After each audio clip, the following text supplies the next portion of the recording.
Ready?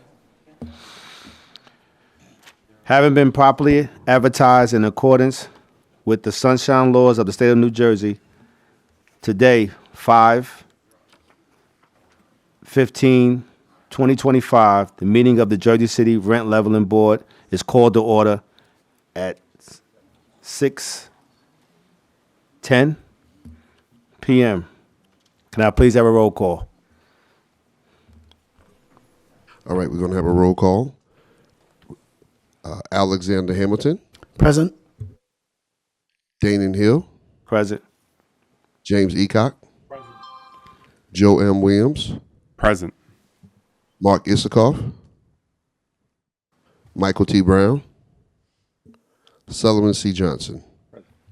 We have 5 present, so we do have quorum. Thank you. Thank you.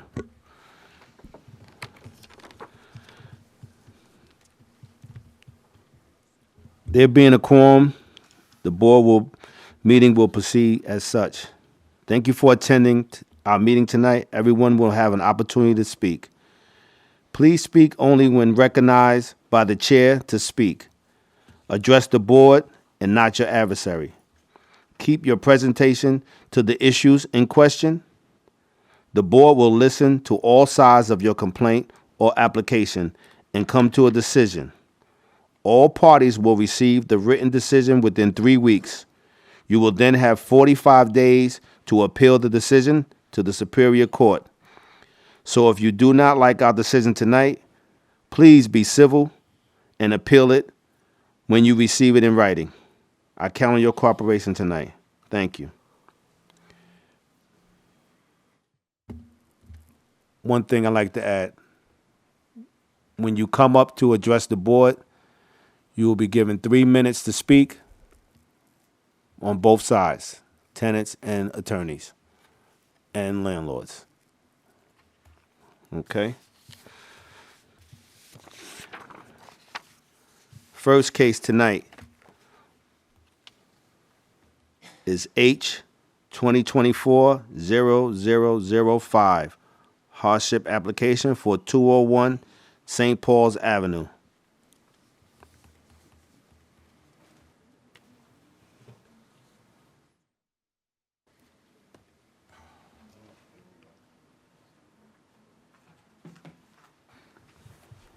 Gentlemen, Good evening. William Goldberg for 201 St. Paul's.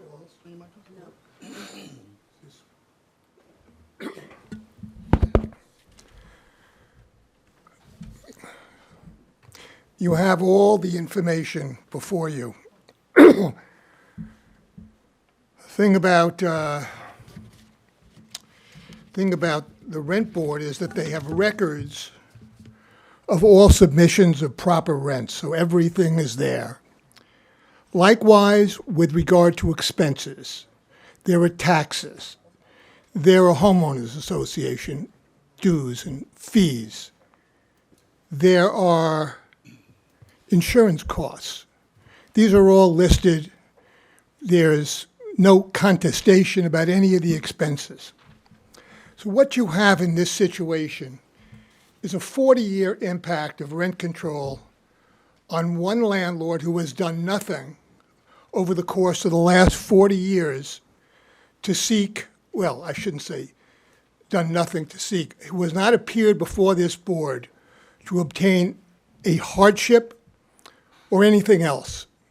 And what's happened is this: the rents go up this way, the expenses go up this way. That's the way it happens. All you got to do, I sent you 3 documents in October and April and May. You have the list of expenses. If you add them up in St. Euron, in 10 Euron, you have a $43,000 yearly deficit. Oddly enough, if you add them up in 201 St. Paul's, you also have a $43,000 deficit. There's nothing you can do about that deficit. The numbers are the numbers. I didn't make them up. Whatever you got from Mr. Bulworth has nothing to do with your obligation, at a very minimum, to make sure that the landlord is not taking losses every month.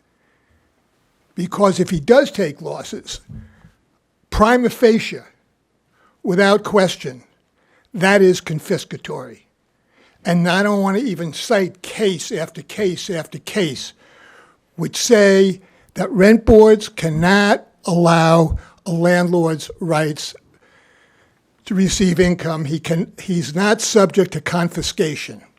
And not being able to break even is fundamentally confiscation and a violation of every rule on fair return.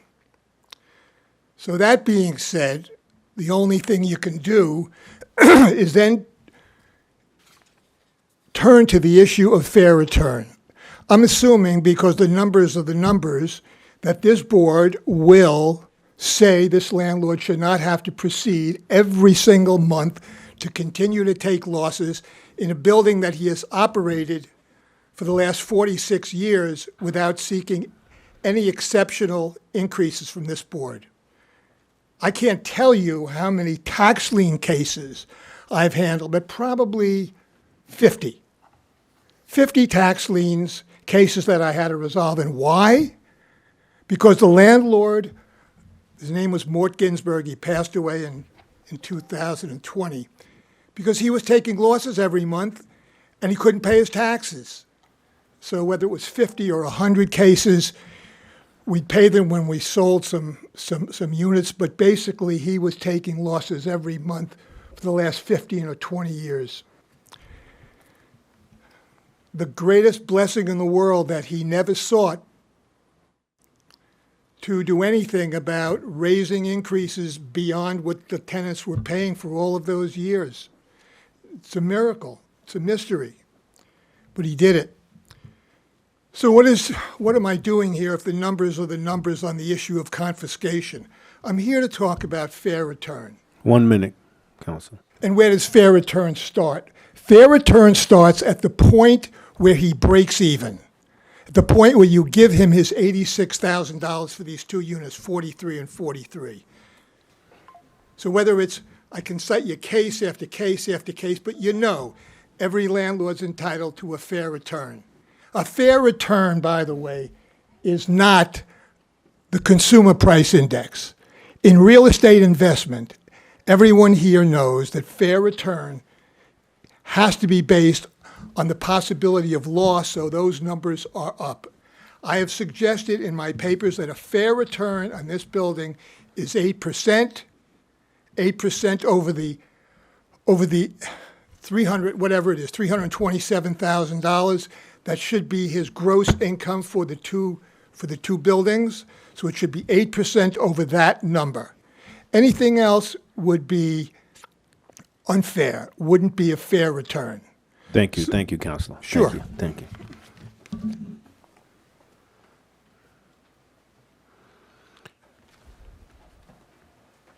Anyone from the tenant side like to speak?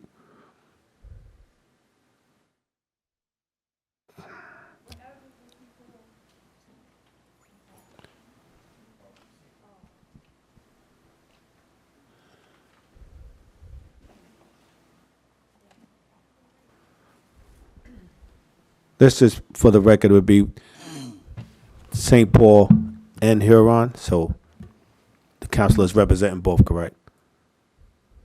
Thank you.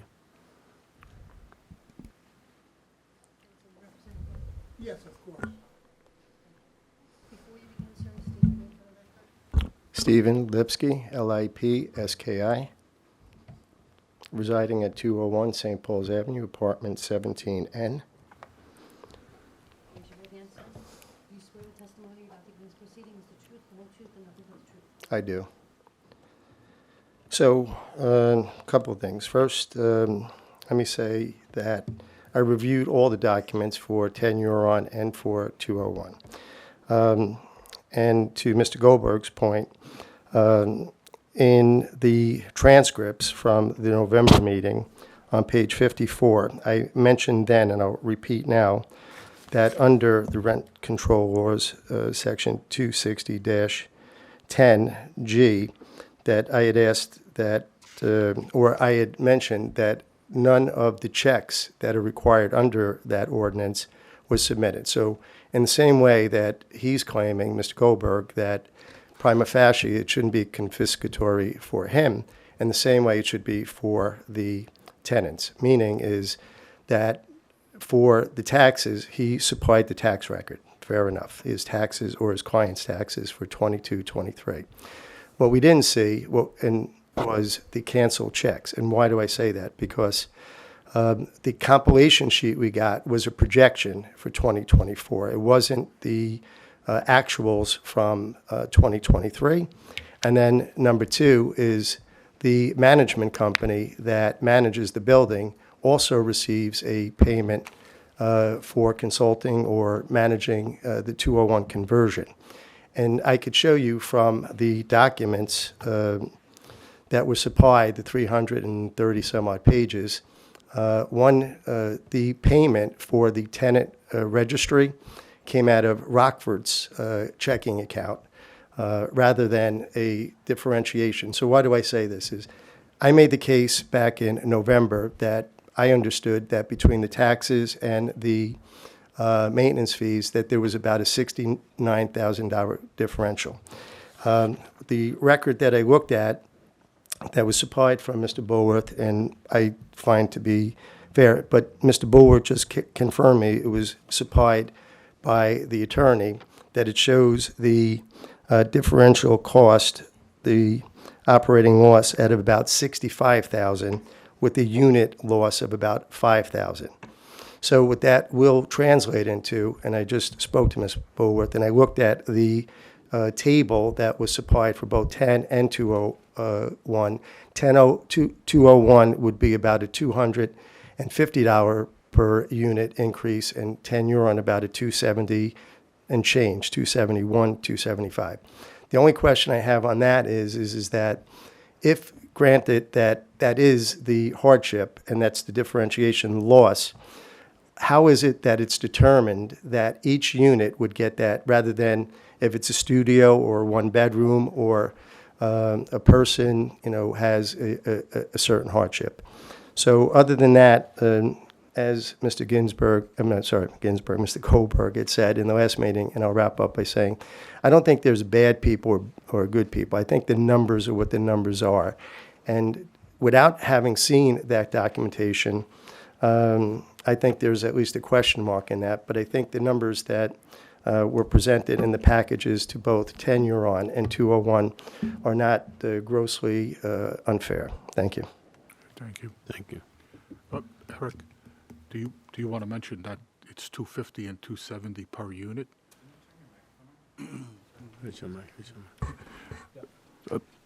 Just to answer the question, it's for 201, it's $250.12 per unit.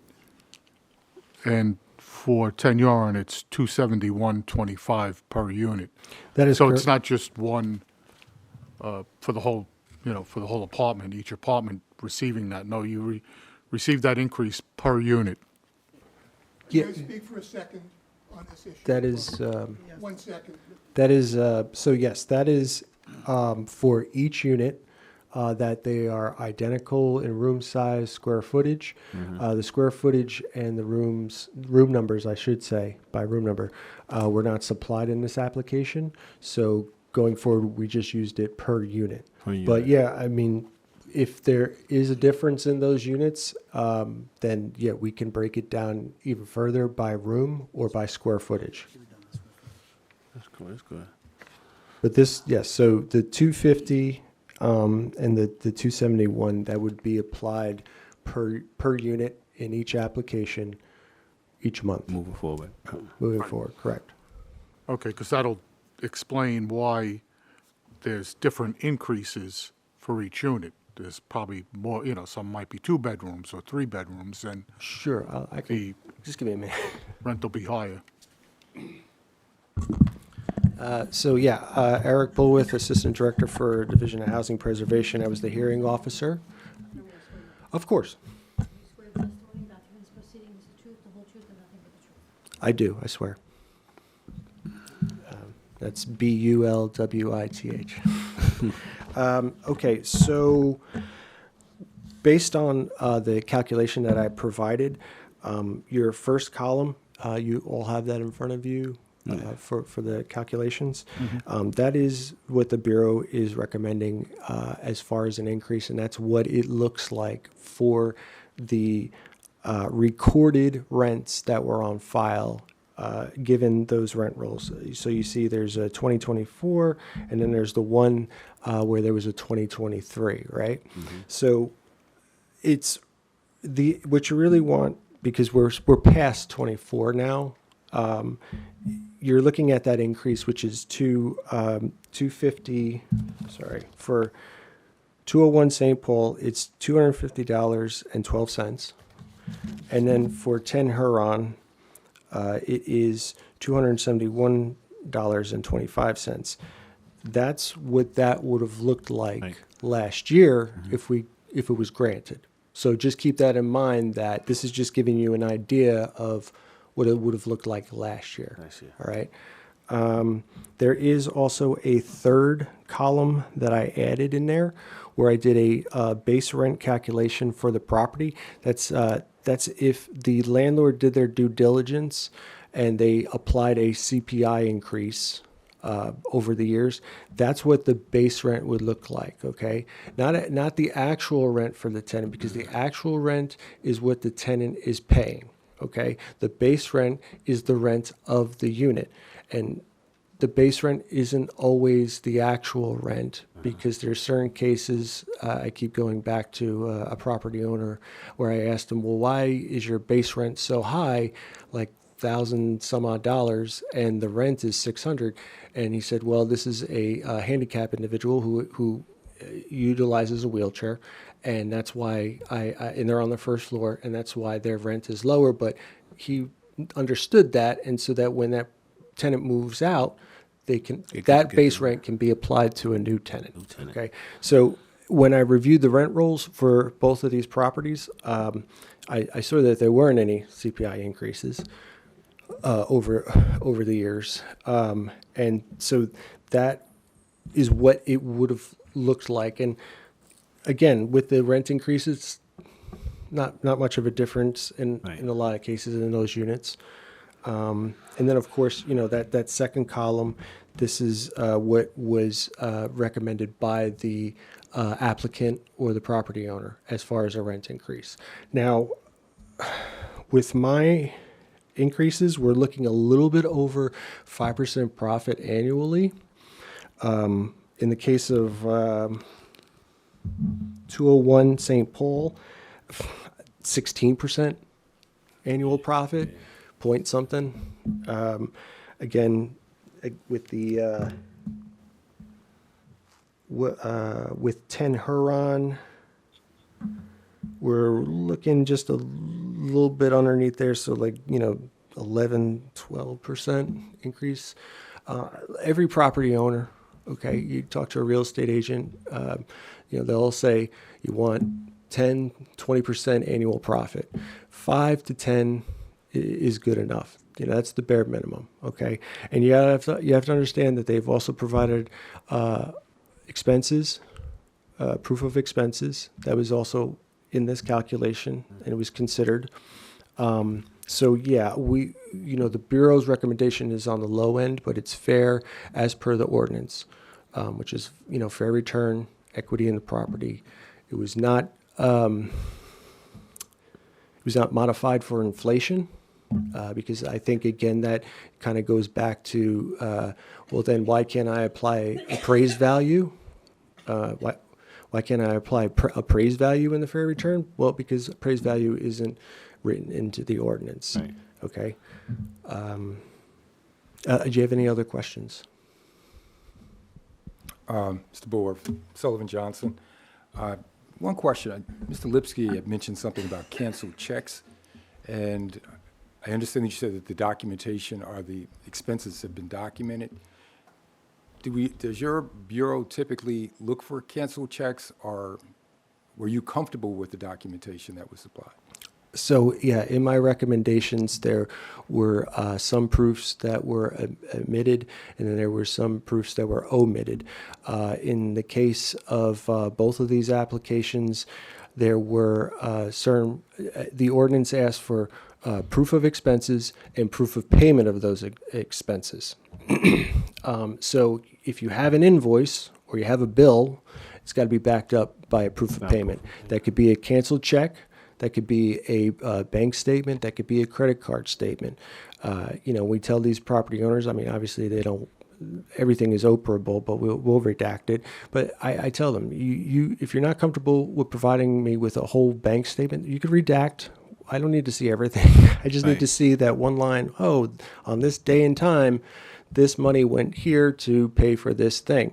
And in my recommendation, there were 4 articles that either did not have backing invoices or did not have backing proofs of payment. So those were omitted. Thank you. Okay.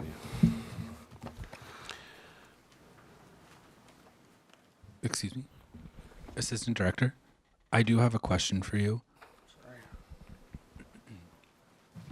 This Yes. is the one where you said that you accepted the affidavit as proof of expenses, right? Yes. I'm sorry. Oh, yes. Okay. Can you explain how the affidavit shows that the affidavit satisfies this requirement set forth in 26010H, please? Yes. So 260.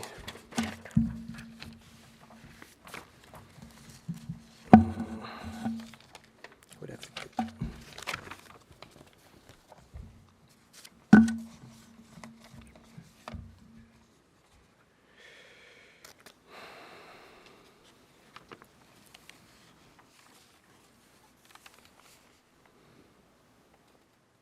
Sorry, if you could just bear with me for one moment.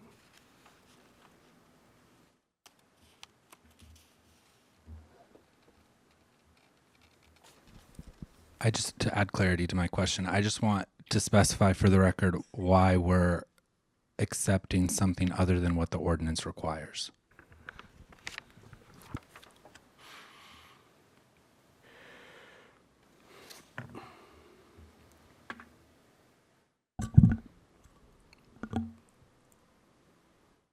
Okay, so that's not where the so The requirement is also in 26010G2, canceled checks or other proof of payment for all expenses claimed in the hardship application. correct. And 3.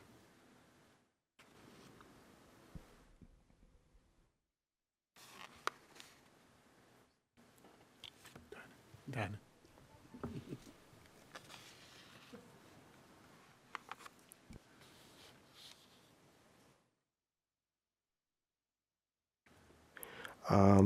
Okay, so 260-10, which is under the notice procedure.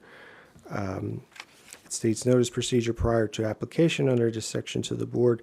The landlord shall serve upon each tenant by registered or certified mail or personal service a notice of said application setting forth the basis for said application, the amount of rental increases applied for with respect to the tenant and the calculations involved. A sample copy of such a notice shall be filed with the application of the landlord to the board together with an affidavit or certification of service or notice application upon tenant. No hearing shall commence upon 6. So that's really for the noticing aspect of it.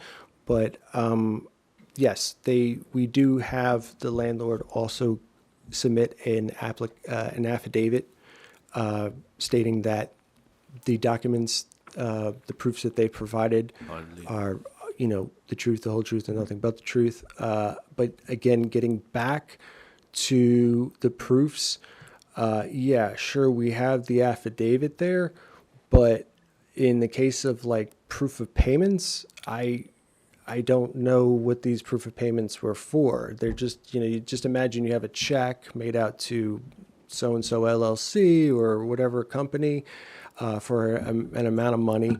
but you're not sure other than like a compilation statement that is also required by the ordinance that substantiates that, okay, this is what we paid for, and this was a service that benefited this block and lot, this property, and these tenants in the building. I don't know if I answered the affidavit question, though, but I'm not sure you did either. sure, go ahead. Just give it to me one more time. What proof you looked at to say, yeah, these numbers are real? Mr. Goldberg said the numbers are the numbers, but both of you have different numbers. So I Yes. just want to make sure that there's, in the record, the board can point to, this is the proof for the numbers that we're choosing. Yes, so the proofs that were omitted were bank charges totaling $175. Those are in the exhibits. Miscellaneous expenses totaling $11.72, which I believe was in the compilation statement, but there wasn't an invoice or receipt. I don't know what that $11.72 paid for.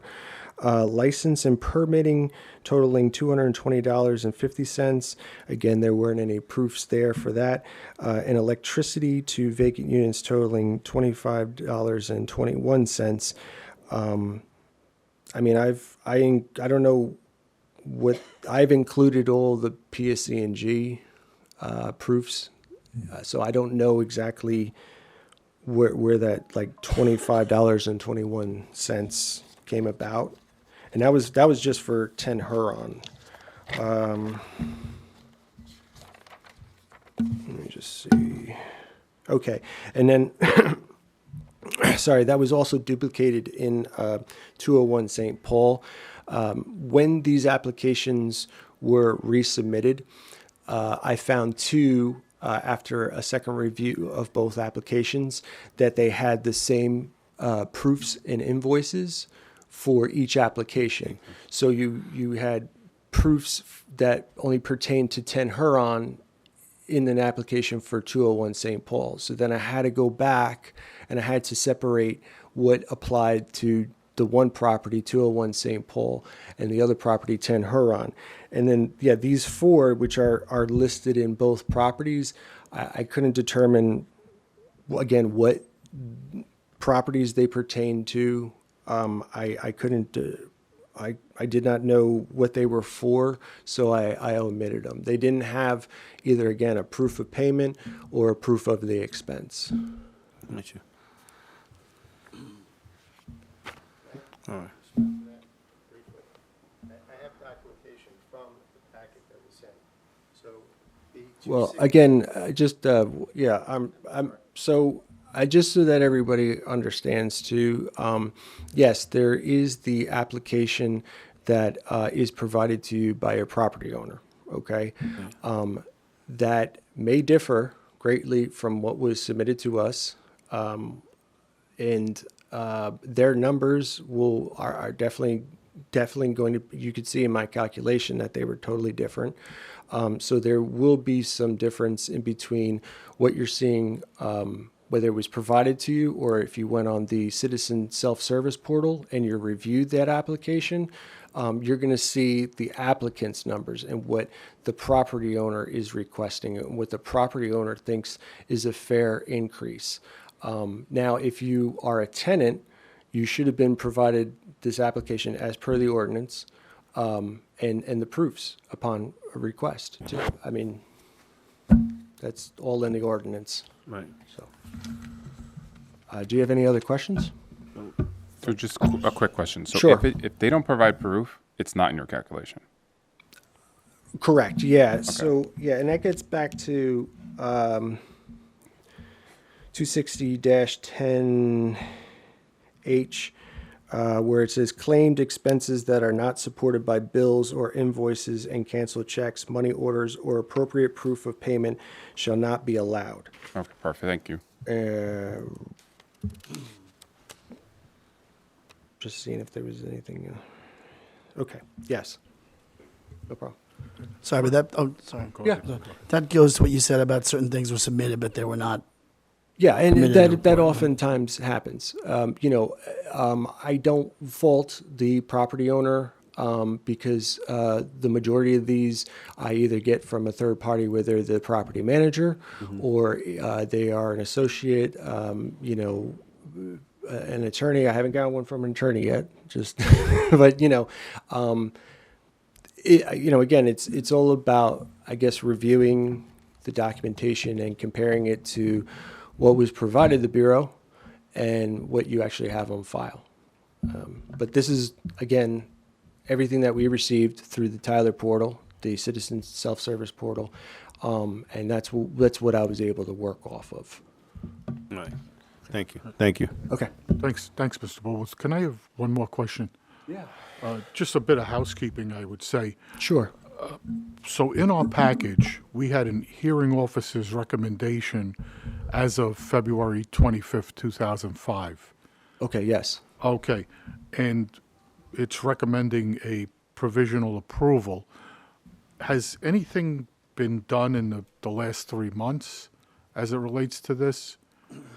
So the reason for a provisional approval was every property should fall into substantial compliance to be, again, approved for application review, all right? That substantial compliance means that really it's our division, but it states any, city division that does an inspection, it has to be in substantial compliance. There can't be any open violations. The last inspection that we did of those properties was in September of last year. There were violations that were found. There were 2 vacant units that we were unable to get access to, and that the owner was stating that they were looking to sell anyway, because bear in mind, these are condo units. I believe there was 1 unit in the inspection report too where we had to revisit. Anyway, to date, we have not received any scheduling to confirm or any photographic evidence that these violations are abated.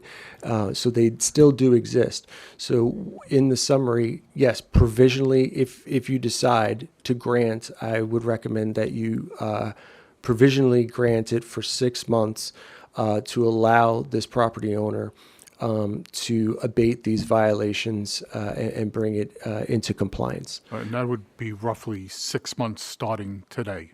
Correct, yes. Yeah. All right, thank you. But that's just a recommendation, yeah. That's it. All right. Thank you. Sure. Mr. Lee, you want to speak? Go ahead. So, once again, I just want to say, I think Mr. Bulwark's numbers, I'm sorry, Steve Lipsky, I still swear before God that I love this country and serve this city. We, in talking with many of the neighbors, there's no doubt that, there has to be a fair return. We understand the law.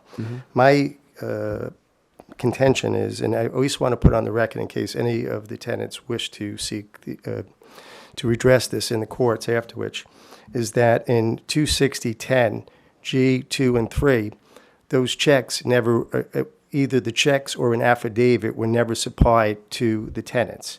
So there was no way of saying this. And why do I say that? Is because in the last packet with Mr. Bulwark's recommendation, on page 227, Exhibit 3 I have here, there's a bank statement from Rockford Management, but it's paying the fees for the 201 conversion. So there's a confluence of funds somewhere. And I just want to put that on record. And here's the other thing I want to say. And so I'm saying is in 26010, G, 2, and 3, that hasn't been met. But that's, I think it's, I think that the due diligence is fair.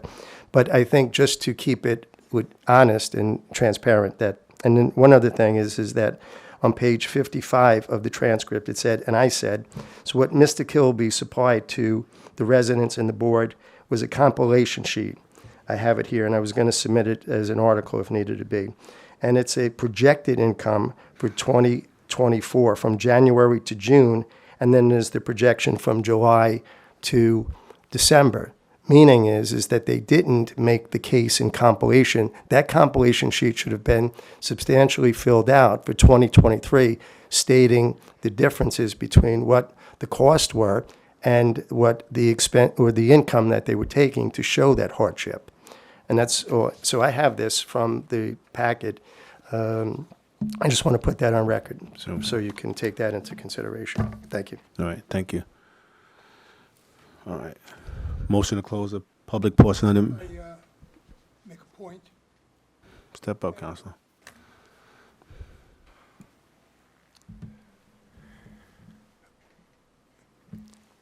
The documents that have been submitted to this board are very, very clear, incontestable.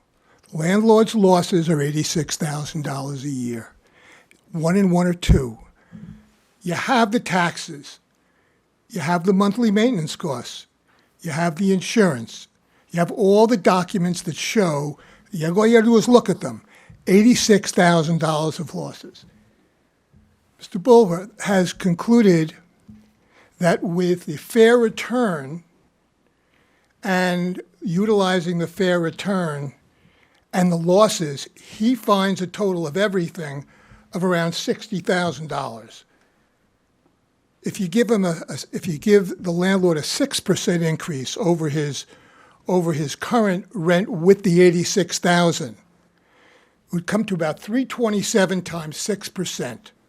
That's what he would, at a minimum, be entitled to. He's not looking for anything that hasn't been proven, that hasn't been submitted to you. I've gotten nothing back that would dispute the $86,000. All you got to do is look at the numbers. Just look at them. Look at it's $86,000 for him to break even. That's what it is. And then, if you decide to give him a fair return, it should be based on his break-even point. That's what should happen here. Wait, I have a question. Can you confirm 100% you submitted all invoices and all proofs of payment? Yes, you have everything, and I have received nothing. I mean, I know that I am required to submit documents to this board 10 days before the hearing, but I have never received any document from any tenant or anything other than what I got from Mr. Bulworth. And he says your losses are around $60,000. We take issue with that. I don't think it's 60. I am certain, with a degree of certainty, that if you look at the documents that have been submitted, the simple documents, the taxes, you don't have to get certifications. Look at the taxes. Look at the monthly maintenance costs. All you got to do is look at them, and look at the insurance, and look at the actual costs for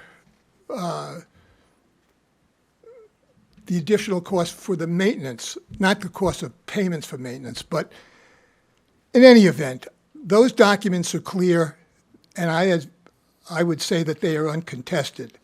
And if you look at those documents, you won't come out with a figure that Mr. Bulworth gave you, which is $60,000, which is what the 250 and the 270 are based on. But you'll do it based on an $86,000 figure. No question about that at all. And then there's the fair return. You've got to make a decision about whether, and this will be a decision you'll have to make in every case that appears before you for as long as you're sitting here. Is the CPI a fair return for an investment? You got to decide that. Yeah, but we're not here to decide that. Oh, yes, you are. Sir, you're here to determine fair return. If you decide that the landlord has a right to break even, okay, he has a right to break even. If he pays out $10, he's entitled to get $10 back. If you decide that, you then have the next question. What is a fair return? He can't wind up with nothing. He can't wind up on a break-even point. That's not a fair return. It has to be something more than the break-even point. That's why you have to decide fair return. The Supreme Court says over and over and over again that your job is to determine what is a fair return under all the circumstances. And all I've said is that given the fact that we're talking about investment, something other than something other than the formula which is utilized on a yearly basis is appropriate. Something more than that. That's all I'm saying. Thank you, Counselor. Thank you. Actually, can I ask one question? Mr. Okay. It's going to be very brief. Just have a question. Mr. Goldberg. Can you make sure your microphone is on, please? It's going to be very brief. Set aside the numbers. Yeah, What is your position regarding the code compliance? regarding code compliance. Right, because the last time an inspector was out there was February 25th, and things didn't appear to be up to code. Yeah, my understanding was that as of the date of this decision, we have 6 months to make certain that there is no violation in any apartment. That's what I've been told from the very beginning. That's what I've been told when counsel and I were, I won't get into it, but there were statements made to me that with 6 months as of the date of the decision. We're on definitional issues here, so I'll just point us back to the ordinance that substantial compliance is no major violations affecting the health, safety of the occupants. So I do think that there can be some violations while you're still finding substantial compliance. So that's a decision that you need to make. Okay. As to fair return, I disagree with what Mr. Goldberg is saying is it's not your decision, it's not your job to define what a fair return is. You're bound by the terms of the ordinance. Want me to read from the Supreme Court, sir?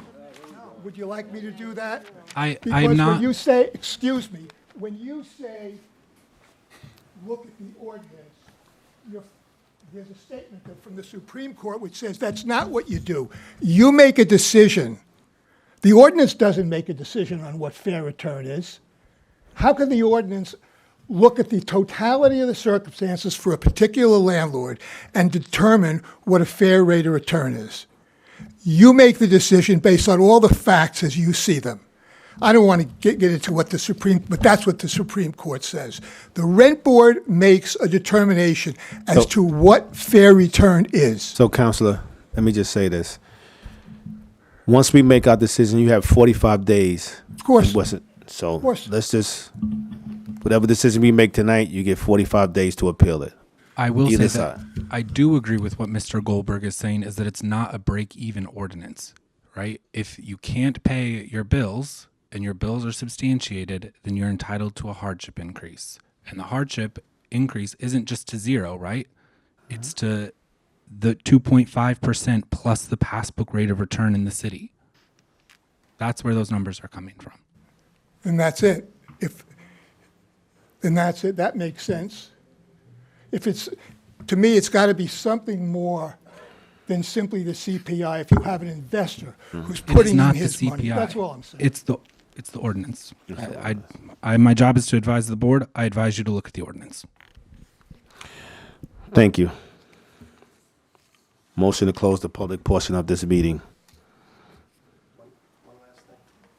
So with regard to the documentation, I just want to say in the November meeting. Hold on, we do have a motion on the floor, so once that motion has been Yeah. made, do we have a second? Can I Second. take 1 minute? Okay, motion has been made and second to close the public speaking. Motion is closed. All right.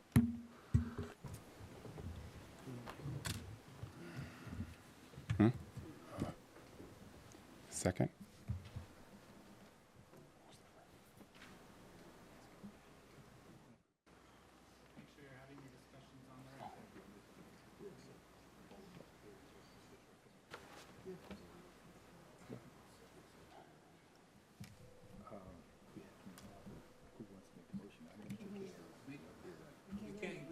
I'm sorry.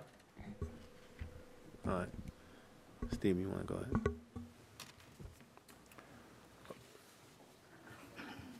Okay. If they're hearing both parties, we'd like to make a motion to accept the hearing officer's recommendation for both 201 St. Paul and 10 Huron. And I can read the relevant parts of the hearing officer's recommendation for each. For 201 St. Paul, the Bureau recommends that the board provisionally grants the recommended increases 250.12 per unit monthly for 6 months, allowing the landlord to complete the substantial compliance requirements of the ordinance. If after 6 months from the board's provisional approval, the property is confirmed to be in substantial compliance, then the board can fully approve the recommended hardship increases for the application. If the property is not in substantial compliance within 6 months from the board's provisional approval, then the board should deny the recommended hardship increases, and the landlord will revert to the effective unit's rents back to prior application of the hardship increases, reimbursing the tenants the differences paid over the 6-month provisional period. And that we agreed the provisional period would start after this hearing. Oh, excuse me. Before there's a second on that, can we just have a discussion about what evidence you're relying on to choose Mr. Bulworth's recommendation over Mr. Goldberg's numbers? So that would be. And is there any thought on not having a flat 250 per unit and apportioning it based on something like rooms or square footage, which could be a more equitable option? We did discuss that earlier. How would we implement that based on we don't have the measurements of the apartments? If I recall, in the most recent filing that the attorney submitted, there was a list of the units and the square footage. You could surmise the total increase and then divide that by as many square feet as the owner owns, and then that will give you a rate of the fair return per square foot, and then you apply that rate by each square footage of the unit. Definitely a bit of arithmetic, but I think it's probably more fair than a flat rate. Do we have to remand this? Yeah, I don't know. That's what I'm trying to ask you. In this case, to make a recalculation, do we have to remand this back to the Bureau? Because we can't make the calculation right now. Right.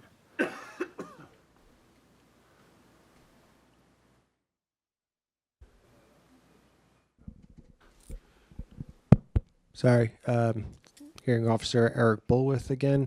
Yes, so if that were the case, that you were going to remand it back, that would give us the chance to confirm those square footage numbers that were supplied to us after the application was submitted. And then we could base the calculation off of square footage Average. as opposed to just per unit across the board. I thought we can't approve the total and it's divided amongst the square footage. No, that would be the hearing office. They have to. The rent. I know, then they go back and do the calculation. You could do that now, but we haven't confirmed the square footage, Right. or even if the units are different in room numbers. But the That's expenses another are way high. to also do the calculation. We could if they're all equally same number of rooms, same square footage, then it would be per unit.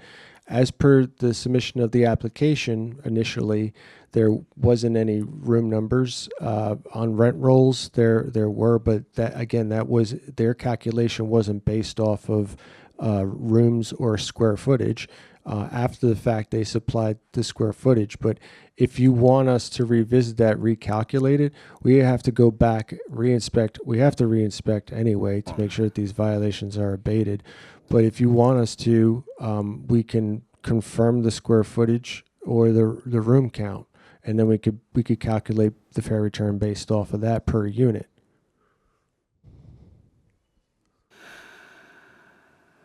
I know we had to do it twice. So do we withdraw the previous motion? Well, I don't think it even passed, right? No, it You didn't. didn't even no. second it. Yeah, so Yeah. You'd have to make another motion. You could defeat the motion. As to Commissioner Iskoff, is that Joe Williams. Mr. Williams? I think that you could approve an increased amount and then say this is how it will be decided, right? And then that math could happen. That would be an option, but you would have to choose what amount the increase is going to be. So if it's 10 units times the 251, that's 2,500 a month. I can't hear you. If it's 250 a unit, there's 10 units, it's 2,500. I'm giving round numbers. That's $2,500 a month. And then they go back and calculate it per unit. I mean, if you guys don't disagree, I mean, we don't have to, like, why come back to the same? basic math. You're just trying to get the math. Yeah, well, I'm trying to keep it moving without having them to come back. I mean, you don't have to agree with me. No, Just- but it's whatever you guys want to do. Whatever you guys want to do. You want to go with whatever now? And I cannot hear you. No. I think we should go with the total amount and then have them come back with the square footage. Is your microphone on? Go with the total amount and then come back with the square footage numbers. So approve the total, like you said earlier, right? And then get the actual numbers on the square footage of each unit so we can understand what the increase is going to be on each unit. Do you envision that coming back before you again? Because I think if you provisionally approve it, it's out of your hands for 6 months. I don't think it needs to come back to us as long as those numbers are worked out. We're agreeing on the total, like you said, right? Exactly. Yeah. I agree with that. Yeah. Yeah, that's fair. Okay. So we're going to keep the same motion. For the record, did you No, answer, no. I'm sorry, what's your last name, sir? My name is Jonathan Rexstad.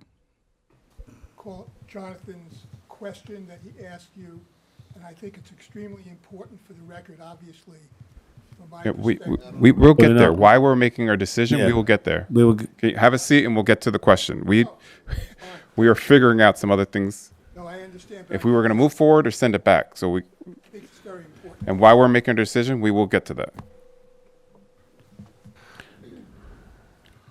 all right, So I can start.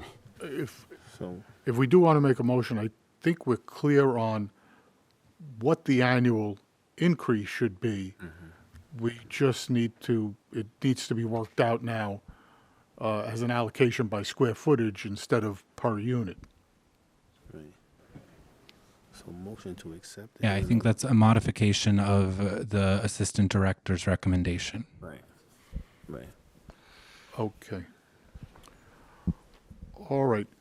I think we can say that we make a motion to accept the hearing officer's recommendation with a modification as to the calculation for the allocation of the rental increase.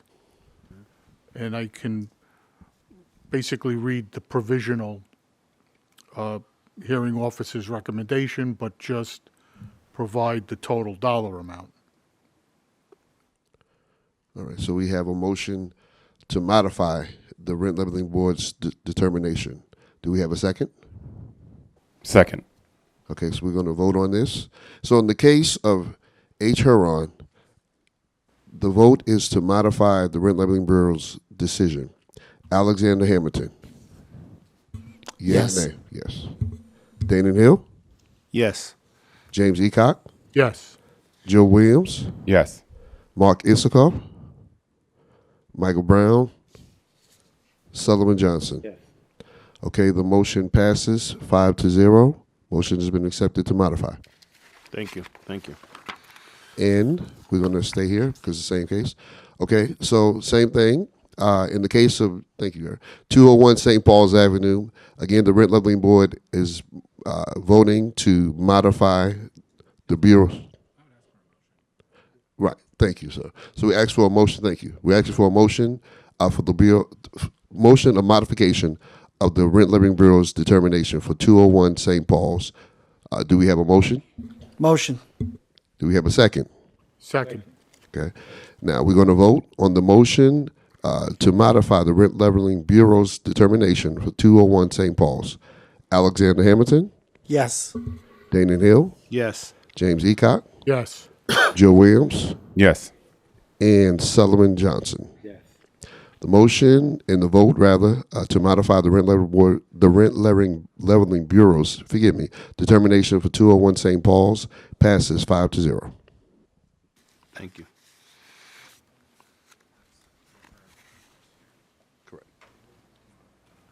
And this motion to modify was only because the facts were. The facts and the proofs of 201 St. Paul's Avenue were discussed during the hearing for Tin Huron.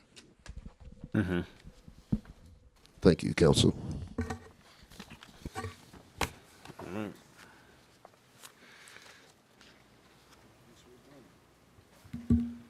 Next case. Next case.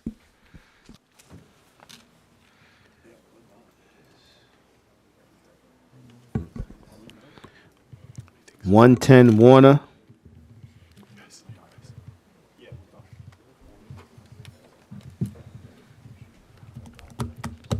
(110) Warner. Good evening. Good evening. Good evening. My name is Jay Reese. I'm the property manager on behalf of 110 Warner.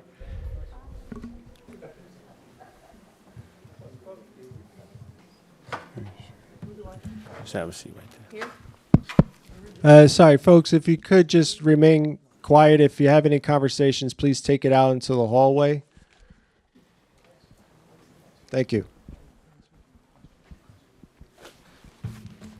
Sorry, commissioners. Jesus, swear them. Oh. You swear them in? I swear him in. State your name again? Jay Reese. J-J-A-Y. J-A-Y, last name R-E-I-S-S. Raise your right hand. Do you swear or affirm the testimony about the given proceedings, the truth, the whole truth, and nothing but the truth? Yes.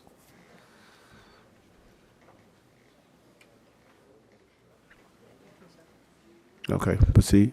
Okay, good evening. So the reason for me appealing this determination was, first of all, there was a confusion with the date. That's why I did not appear, and a decision was made without me. When the secretary here asked what date works, I replied back with a date. She asked between two dates. I confirmed which one works. I did reply all as she requested. I did not get any reply all from the tenant, and neither did I hear anything again from anyone with any time or any confirmation. So that's why I was kind of a no-show. That explains that. And when I got that a few months later, I was surprised why there was a determination hearing between the tenant and the officer without me. So I just requested for an appeal. And the reason why I should have been there is because I see the determination, I think it was a determination of 3.5% for like a period of 2 years or something, based on extermination wasn't provided. And I see their discussion, he looked for proof, and there was proof in the original case where I gave of the exterminator that was there. There was extermination. I submitted invoices more than once, but most important, the exterminator provided in the invoice notes and photos of the tenant's apartment that she can call to, he can keep on coming, but he submitted photos of what it looks like. He moved away the stove, and it looks basically like another pantry in there, behind the stove. And I've been in that apartment personally quite a few times, so I can attest that it's not the most, it's not very clean. So you're gonna get roaches, you're gonna get bugs. He did not take this into consideration. He didn't notice when they had this call without me. They did not discuss the photos, the invoices, and anything that the exterminator said, which were all provided together with the initial case. So, and she obviously made sure not to remind him of it. So between him forgetting to review that, then obviously there's nobody there to tell him, and he brings up, okay, you had no extermination, so it's 3.5% between this and this. So that's basically what it is. It wasn't taken into consideration. The proofs are quite strong. If you need me to read out where it was, I can, which exhibit. I have them here as 6B, P31, P34, 35. But you have photos there, you have his notes, and you have some invoices from him. So as you can see, he concludes a determination based on this extermination issue. And in his transcript, I see they did not bring up anything about the exterminator's notes or proofs. So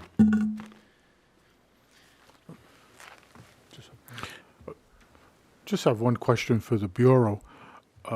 We had this case previously, and we remanded it back so that the exterminations could be reviewed.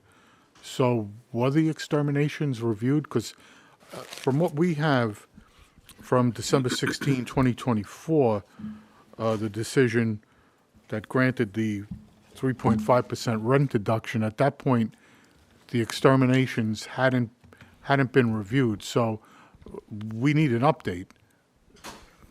Excuse me. Swear.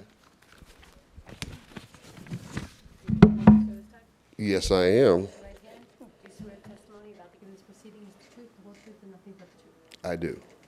Okay. So from the time of the hearing, and I'm not sure who, because there were two people in the room. So if your landlord was there, whoever your representation was, they were somebody. It wasn't just me and her. We had several attempts to get this thing done, and so by the time we got here, there were no proofs given to me in that hearing, nor were they emailed to me to prove that there was any extermination done.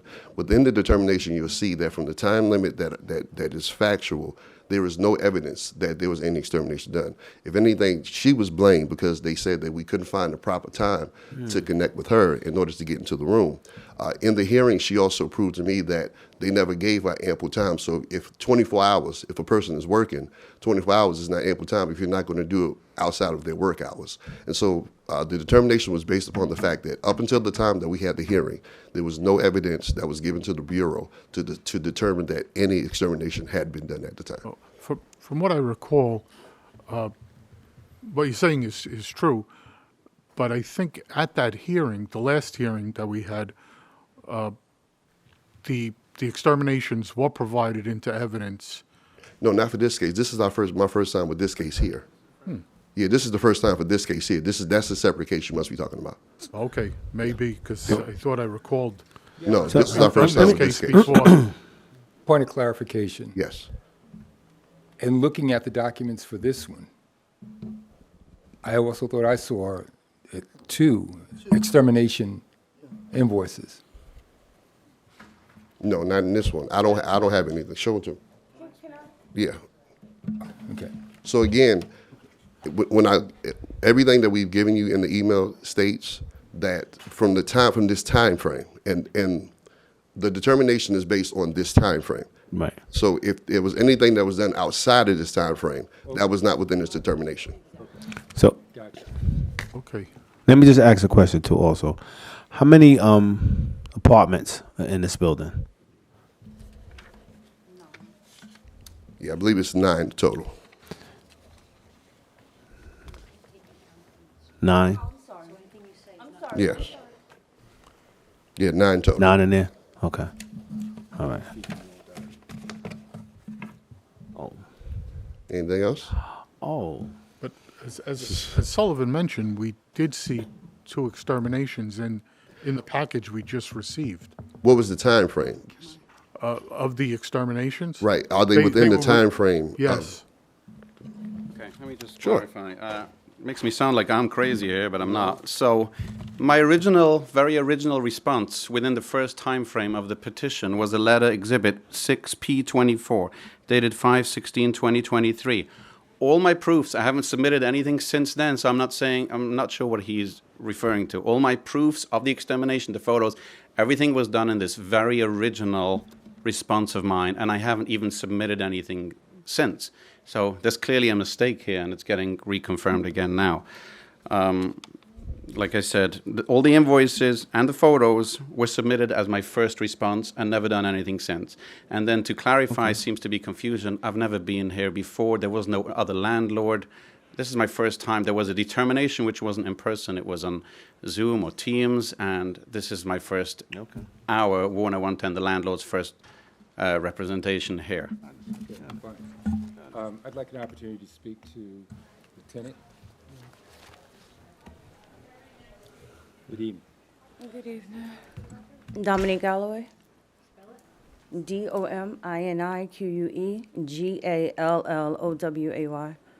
Raise it right here. Swear the testimony about to give in this proceeding is the truth, the whole truth, and nothing but the truth? Yes. Oh, how you doing, Ms. Galloway? Tired. This will be relevant later on when and I hope this doesn't come off as being, I'm about to say I can't hear him. yeah, I hope this is not prying too deeply, but, because I took a look at the lease agreement and the language that was contained there, and I do know that you did indicate in, even in, I think, one of the transcripts that you do have children. How many children do you have? 2 children. Okay, I was just curious, because I know in the lease agreement, There was one was- child. I've been living at that residence for over 11 years. My daughter is 10. That's why she's not on the original lease. She didn't exist. no, She it's not a was problem, there. though. 2 is No, not a I'm problem. just explaining. Okay, I'm gotcha. literal and I over-explain everything, so please don't take that personal. No, no, it's all good. Well, present your case, and then Well, can I answer what y'all was saying or no? You can you answer can do that in whatever you your want, but try to keep it First 2, time. 3 minutes. Oh, yeah, absolutely. I've been up since midnight. I'm delirious at this point. But basically, I've been there for 11 years. Jay is a part of the 7th landlord I've had since living there. That's the first issue.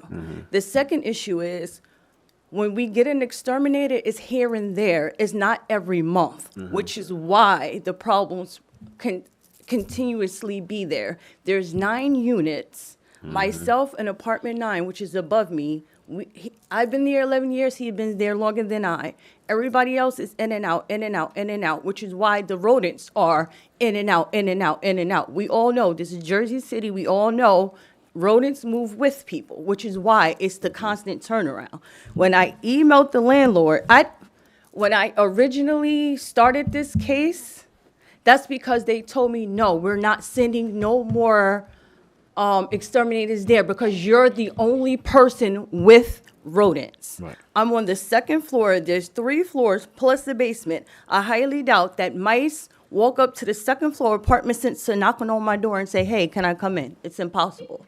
I have a close relationship with everybody in that building. I'm not the only person. I emailed the landlord exactly on April 17th. I said, I've been noticing huge water bugs. I have stage 3 cancer, chemo, everything else. I cannot be around germs, all of that other stuff. Like, I am a walking, anything can happen to me. I emailed him on the 17th. He ignored me.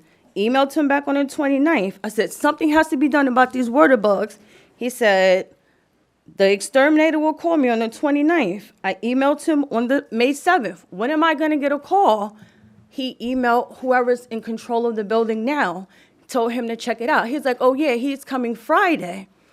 This is Thursday. And I'm like, well, when was I going to find this out? What time are they coming? Jay tells the new person, I don't know his name, so I can't, it's Asher or something like that. I don't know. But he was like, he told Asher, disregard her. Some people are never happy. Now, I am a career employee.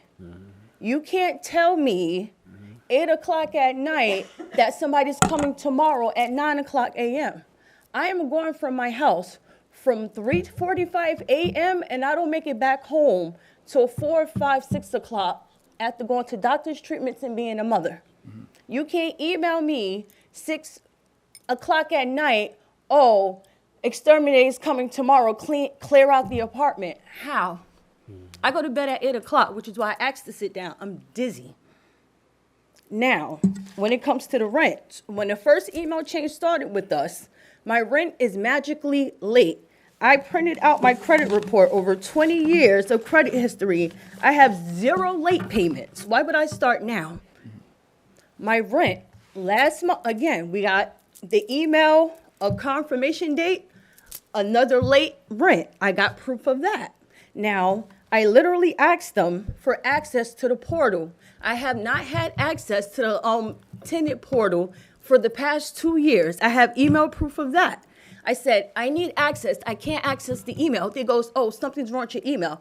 I have my same email, Dominic Galloway, 87 at Yahoo, since I was 11 years old. You're not going to tell me at 37 it doesn't work.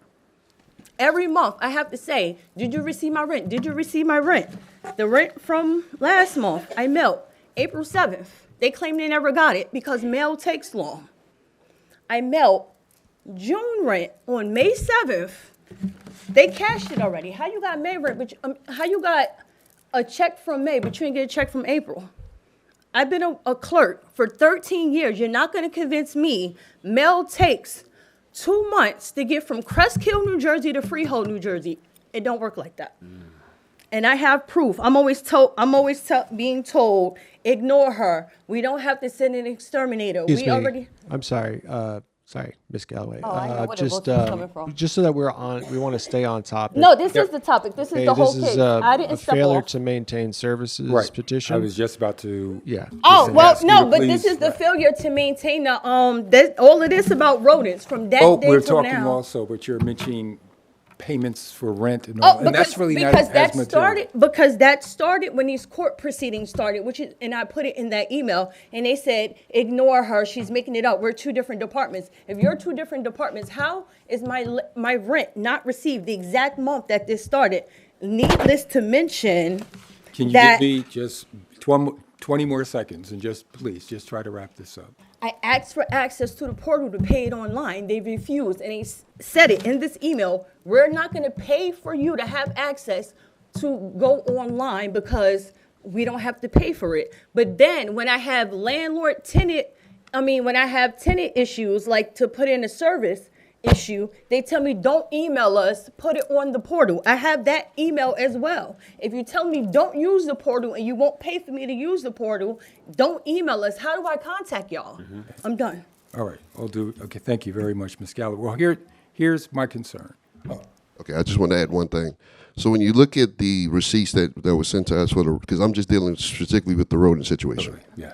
No, I don't need that. I'm just dealing with the. No. So when you look at the receipts, what they submitted was a whole building rodent extermination. But even on 126 in the notes, it said it excluded her apartment. So the issue wasn't whether an exterminator came; it was did he have access to her apartment. Okay.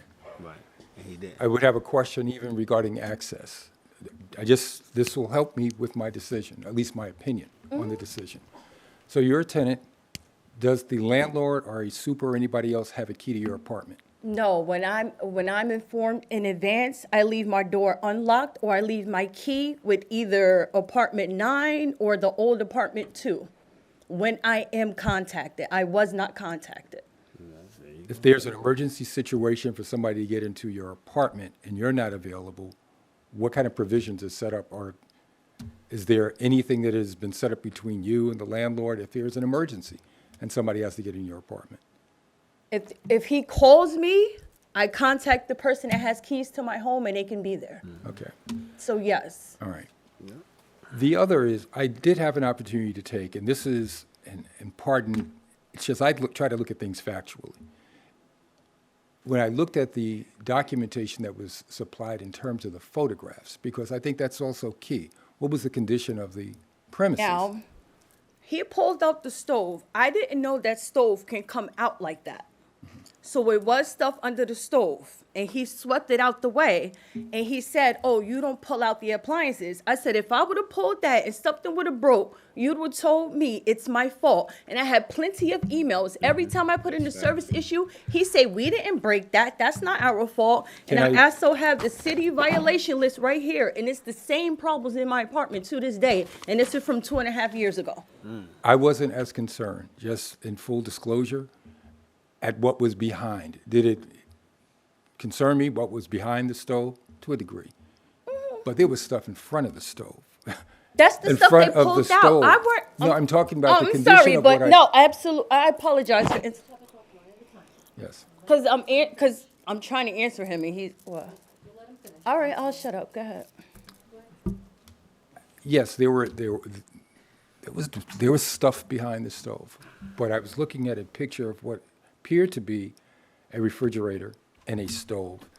And what I saw in those pictures kind of supported that maybe the condition of the premises isn't as clean as it should be. And that's just my opinion. I wish I could have had pictures of the remainder of the apartment or something of that nature. But the reality is, I do know that if you don't keep a premises relatively clean, there are going to be infestation issues. I've lived in apartments, I've lived in houses, and I just think that that's relatively relevant.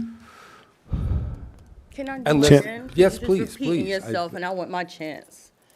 Basically, yes, you saw stuff pulled out in the front, but if I'm not home because I left my apartment unlocked for them to enter alone, you can easily pull out a stove, sweep the stuff in front. Oh, let me get my proof. That take 2 seconds. I can FaceTime both my children right now and say, walk around the house. I didn't warn nobody. I ain't even seen my kids yet today. I've been outside all day. We can FaceTime right now. Ask them what the house look like. You can look right now. But I don't really feel like that's the issue. I think that if it's your apartment, knowing the area, like I know it, every apartment has the rodents and situation in there. So the exterminator should be, and this is Jersey City now, so Thank you. it's all over. Everybody got it. So I can't look at a condition of a person's house to say, okay, it's only here. When I can go in the basement of a building and say it's there. Or I can go in the backyard and say it's there. Or the alleyway is there. You know, it's a lot of little different things to get to a conclusion, you know, and I don't want to signal her apartment because of a situation. She wasn't there. So if they did something, pulled stuff out and made a mess, whatever case may be, and however the condition was behind it, understood. But again, that doesn't, the whole building is infested and it needs to be exterminated. So that's just what I think on that. Can I just add one thing on that, President? And that is, if you have regular extermination going on, it's almost a partnership in the building, right? Where an exterminator will come in and they will actually advise the residents what they should and should not do. And they will assist in possibly pulling out appliances and seeing what's behind there, because a rodent doesn't care if it's under the stove or in front of the stove. It's going to find it, right? But the point I'm trying to make is, I go through this in my apartment, as Dana just said. This is all over Jersey City. Our exterminators come once a week. They get into each unit, and they work with everybody in the building to say, let's go over your problem areas, let's pull things out, but it makes all the tenants feel like they're a part of the community, and then the problem doesn't persist. Because if one person has mice, the whole building has mice. And you have to do the best you can to make sure that that problem is mitigated, and it has to be done in a way where the individuals feel like they're part of the community. The exterminator gets to know the individuals in the building, because as we said before, if those receipts were accurate and they were showing that it was a building-wide extermination but not an apartment-specific extermination, and this was the only time it happened, then that doesn't really apply in this situation.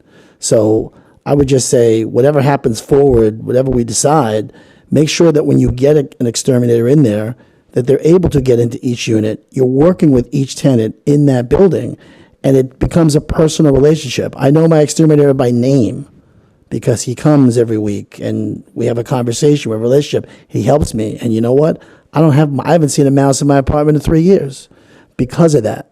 So that would be my personal recommendation, would be make sure that the exterminator is part of the process, gets to know who the tenants are, and you get that resolved. And can I add something else, please? And so a part of the hearing process was also, we brought up the fact was this a regular time, so that you would know. So when you look at the evidence, you look at actually where there's text messages, and one of the text messages, the tenant asks, still haven't had the exterminator since January. Then she also asks, when will my bathroom be finished? You go on and it says, haven't had one for February as of yet. Why do I have to ask this every month? Then there's another one. So there was a pattern where I saw that there was text messages asking when is this person going to be here, versus having a set date every month that you can already prepare for. Yeah. Can I ask you a question? Yes. No, I'm sorry, the landlord a question. Oh. How often does this? Do you have a scheduled exterminator?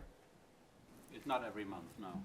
What is it? then? Just so that you understand, if he's going to speak, he has Right, to she speak into got the microphone. Right, you can have a Sorry. seat. It's usually bi-monthly.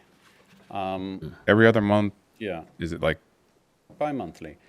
scheduled, like set, Scheduled, yeah, like he the sends- second Saturday of every other month? He sends me bills. No. I'm not. That's not what I asked. Okay. Do you know the person shows up besides the bill? Yes, he every invoice has signatures and from the tenants. And okay, so it comes every other month. What day of the month? I don't know that information. The reason I'm asking is if she's asking you, it's a simple like, hey, they come the second Saturday of the month, Right. or every other month. Like, why wouldn't that be a like?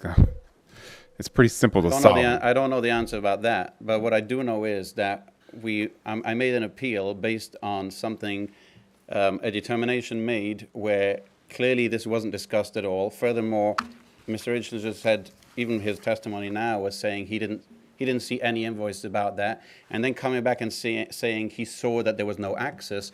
The invoices have it. They have access. They have her signature. They have photos of the apartments. What do you mean there was no access? They were inside the apartment. They were submitted by the first time, and when at the time of his determination, he did not take that into consideration at all. So I'm appealing that. And everything she just spoke about now, I'm not even sure what she was going on about the payments and the portal. That's not relevant now anyways, in front of this. So I was appealing that. Now, pulling out the stove, from experience as a property manager, 10 years, one of the main sources of rodents in an apartment, mice especially, is in back of a fridge and back of a stove. That's where the food goes. From what I understood, she said that what's so hard for the exterminator to pull out my stove and to clean in back of it. That's not his job, to clean in back of it. But if you're going to make a mess, and I've seen what it looks like, also in the apartment, but whatever. You saw the pictures, and that's the source of extermination. You shouldn't be breaking a stove, you pull out a stove. But stoves are meant to be pulled out. With all that food, then Wait, he I don't rightfully, mean he to cut- rightfully said that. That is. He I'm said appealing within, that determination based on I'm going to answer. He said within the time frame, so I'm asking. That's why I was it asking. was within the time frame, and all the proof was submitted, but he didn't see it for some reason. When he came up, he said nothing was submitted without. It surely was. It's here. He said in the time frame. Yes, He didn't everything just was say- in the time frame. It's submitted here.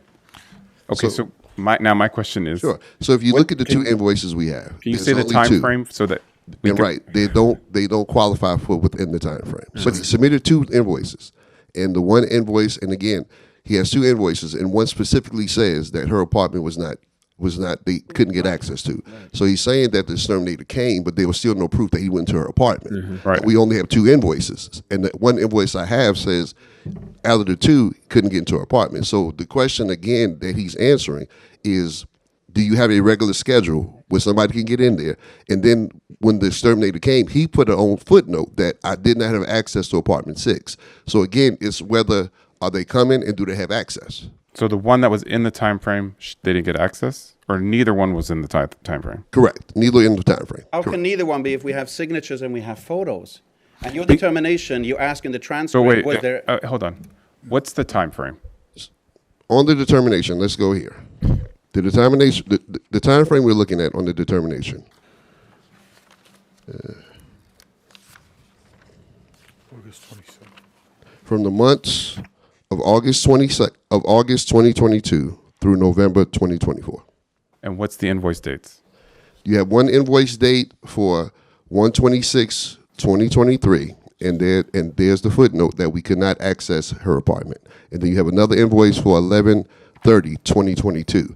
And again, within the hearing, she made claims that they still did not get into my apartment. So again, the invoice is saying he showed up, but there was nothing that said had access to her apartment. Okay. Can we review the invoices? And I'm not sure which footnote, but they have signatures, they have photos. So there were, in fact, can we confirm that there were invoices in this time frame when you said there was not? There are two we have on record. You have two, but by your Oh, transcript. excuse me. So we're not doing this, Exactly. Mr. Chairman. So You have two, but they're So you have two invoices. One specifically says out of this whole time frame. The only one that does not specifically say they didn't have access is 11/30/2022. 1/26/2023. You have an invoice that says they came, but they could not get not access to our apartment. So you have two that they were at the building, but just not in our unit. Two that they were out the building. That what I had from the time frame of August 2022 through November 2024. I have two invoices. I have both invoices saying they did have access, so can you just refer? Okay, where so- you said they don't have? So, They're showing here. Can you tell me the invoice number? So let me ask you this: have they been there since now? Since that, yeah. I think she got an exterminator recently. But during that time, No, you have to speak. And No, again, let so me just. This is my last statement for the record. He just confirmed we have two invoices from 2 years. Two invoices. exactly. Exactly. So for how long you own the building? Let me start with that. I manage this building, I would say. Oh, manage the maybe 5 building. years, yeah. How many? I think 5 years. 5 years. Yes. That building had violations when you bought it, I or don't when think you so. managed it. No, yes, I know. it's this tenant only. that No, no, no, no, no, has no, the no, city. no, no, no, no, no, no, no, no, sir. Please do I share them ride with through. me. Please share them with me. Okay, I'll I share know this my with you. violations. I Yeah. ride up and down MLK every day, all day. I ride up through the city all day, so I know the trouble spots throughout there. I hear. That particular building is always trash in front of it, on the corner. The trash is not put out properly every time I ride by there. And I'm not picking on you. I'm just telling you what I see. And this is the night of garbage.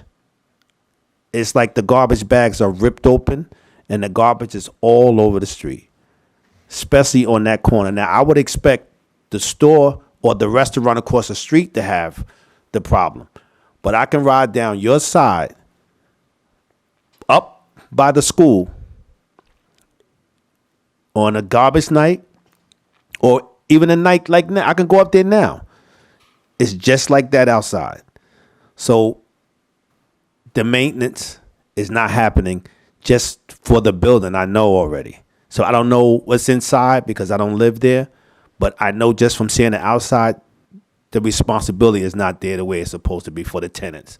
So if they're complaining, we got to start, or you have to start, doing a lot better as far as keeping the tenants safe, along with the trash, because it's problematic right there. I don't know why it's like that, because I don't see the people hanging out, but I see the trash constant. So if your super is not there to clean up, if you don't have a super, maybe you need to get one. I don't know what you're doing, but it's not a good look up there. Good. I appreciate your criticism, but you started saying that we have a lot of violations in the building. That's not factual. We don't have. No, I It's didn't say You that. did say that. No. It's all on the record. There are no violations in the building. Any violations are abated timely. There is one tenant that keeps on calling the city. This is apartment 6. 1 out of 10. One of them that calls the city all the time, between fire prevention, between health department, between everyone. So what you said was infactual. Sorry to say, there are no violations whatsoever. I don't know what's going inside the building. I said Exactly. outside. So I it said makes no- so outside. what you're bringing up is irrelevant. First of all, because we're here for an appeal. Me writing very clearly Okay. that he did not regard whatsoever about these invoices. And in the transcript, you'll read, he says, was anything done about the extermination? No. Obviously, I expect him then to make a determination that you're going to get something if your landlord's ignoring. I was very clear in my response originally. He disregarded it. That was wrong. That's why I'm here today. Do what's right, review it, and change his decision. Thank you. Thank you. Question, Thank please. you. Oh, do I have a question for you, please? I'm going to be very brief. You just made a comment that the problems appear to come from one individual. Is that accurate? Because I'm really curious about why are not other tenants also contacting you about this? Why they're not contacting me? Well, I know with the extermination, I know there were some people that just didn't respond to the exterminator. Okay, so most of them did, but the only thing I can allude to is saying a lot of the tenants, most of them are new. So they renovated apartments. They're made nicer. They're kept clean. You know, they were. She's been living there for 12 years. So it's 12 years of grease. I've been in that apartment. 12 years of grease. It's going to make her being the only person complaining. The other buildings were redone. Most of the other apartments are redone. They're nice and clean at any time when I go in there. So she's probably used to living at the same place and treating that apartment the way she treats it. That's quite normal then, especially when you move away the stove, the fridge, places where they need to be cleaned to be able to fight rodents. Thank you. Thank you. Motion to close. Public portion. We have a motion to close by Chairman Hill.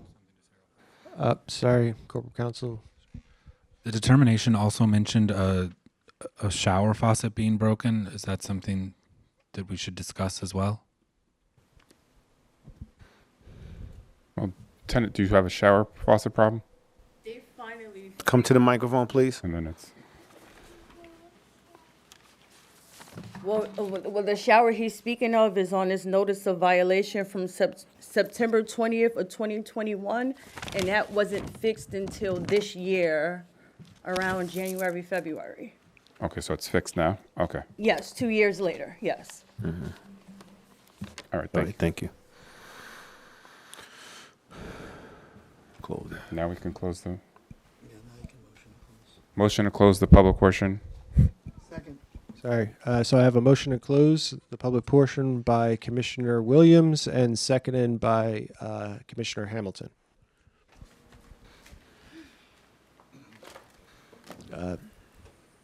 All in favor of closing the public portion of this meeting? Aye. All right. Thank you. Up to you guys.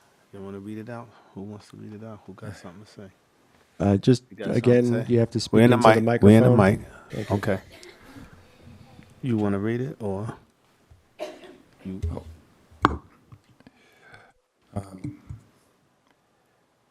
After taking into consideration the details that have been shared, and this is just personally my opinion, if I take a look at Code 260-9 and it instructs us as to what the powers and duties of the Bureau of Rent Leveling are, and if I look at 260-9-4, it says to review these applications and investigate complaints prior to a final decision being made. If I had to render a decision here, mine is that the condition of the premises just were not maintained to the level that they should be, based upon the photographs that I saw, and just the information that was shared. Do I think that the landlord did everything perfectly? Not at all. But I do believe that the underlying problem that really occurred here, as evidenced by, I don't see other tenants making complaints. The other apartments are allegedly a little bit cleaner. I really do believe that the problem kind of is concentrated to this one particular apartment for the reasons outlined. And for that reason, I am making a motion that the tenant be denied the reduction in rental costs. We have a motion by Vice Chairman Sullivan Johnson to deny the rental refund. Do we have a second? Okay, it is defeated. Motion defeated. Right. So well, I'm sorry? Okay. Seconded by Commissioner Hamilton. We're going to take a roll call vote on the motion to deny to the I'm sorry, deny the determination. Alexander Hamilton. No. Okay. Chairman Hill. no. Okay. Commissioner Eacock. Abstain. Okay. Commissioner Williams. No. Okay. And Vice Chair Sullivan Johnson. Yes. Of course. Okay. So we have one 4 and 3 against with 1 abstaining. That's Commissioner Eacock. So the motion does not pass. It's defeated. So then the last one. So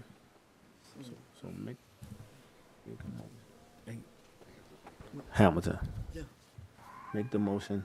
Are there any other motions? Yes. Okay.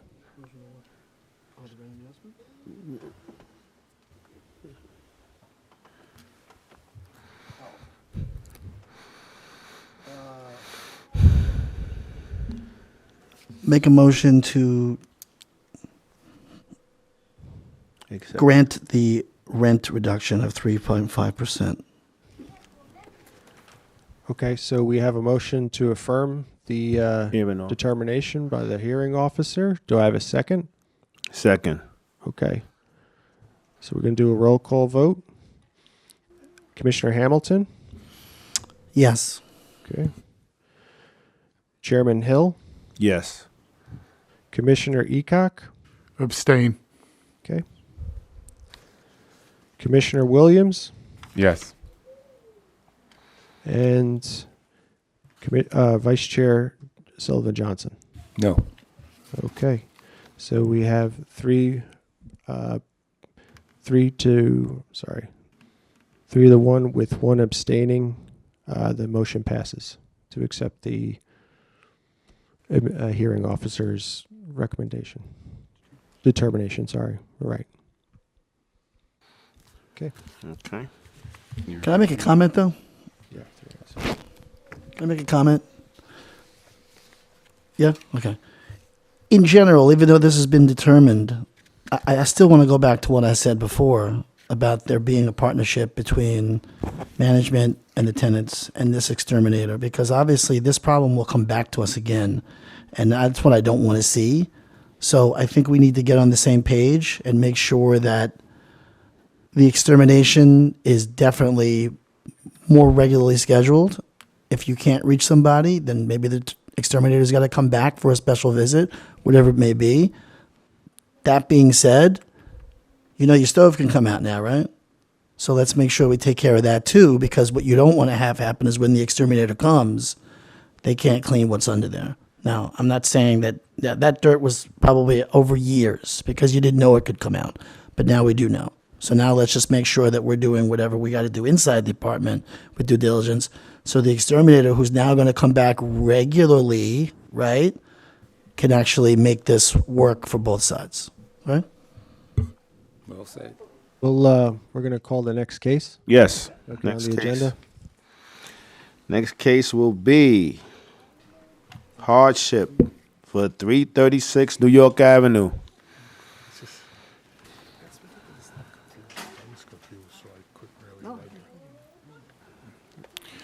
H 2024-0002.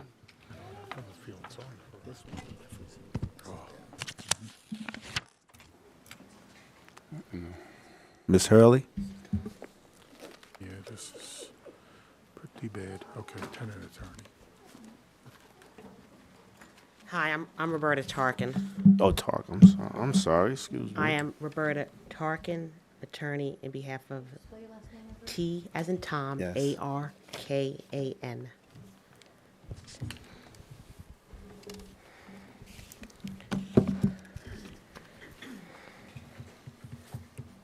Counselor, three minutes, please. Okay.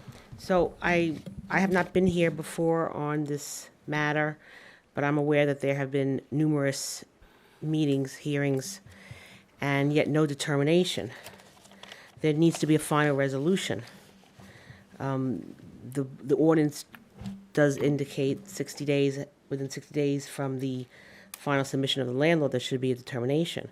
Because it's clear that when a landlord makes a hardship application, they believe it's a very real, important reason they cannot afford to maintain the building. They cannot afford to keep the building. And so that 60 days is a time limit, a time frame for the board to work within. But here it is, I believe it's now more like 10 months, and it's extremely unfair to the landlord.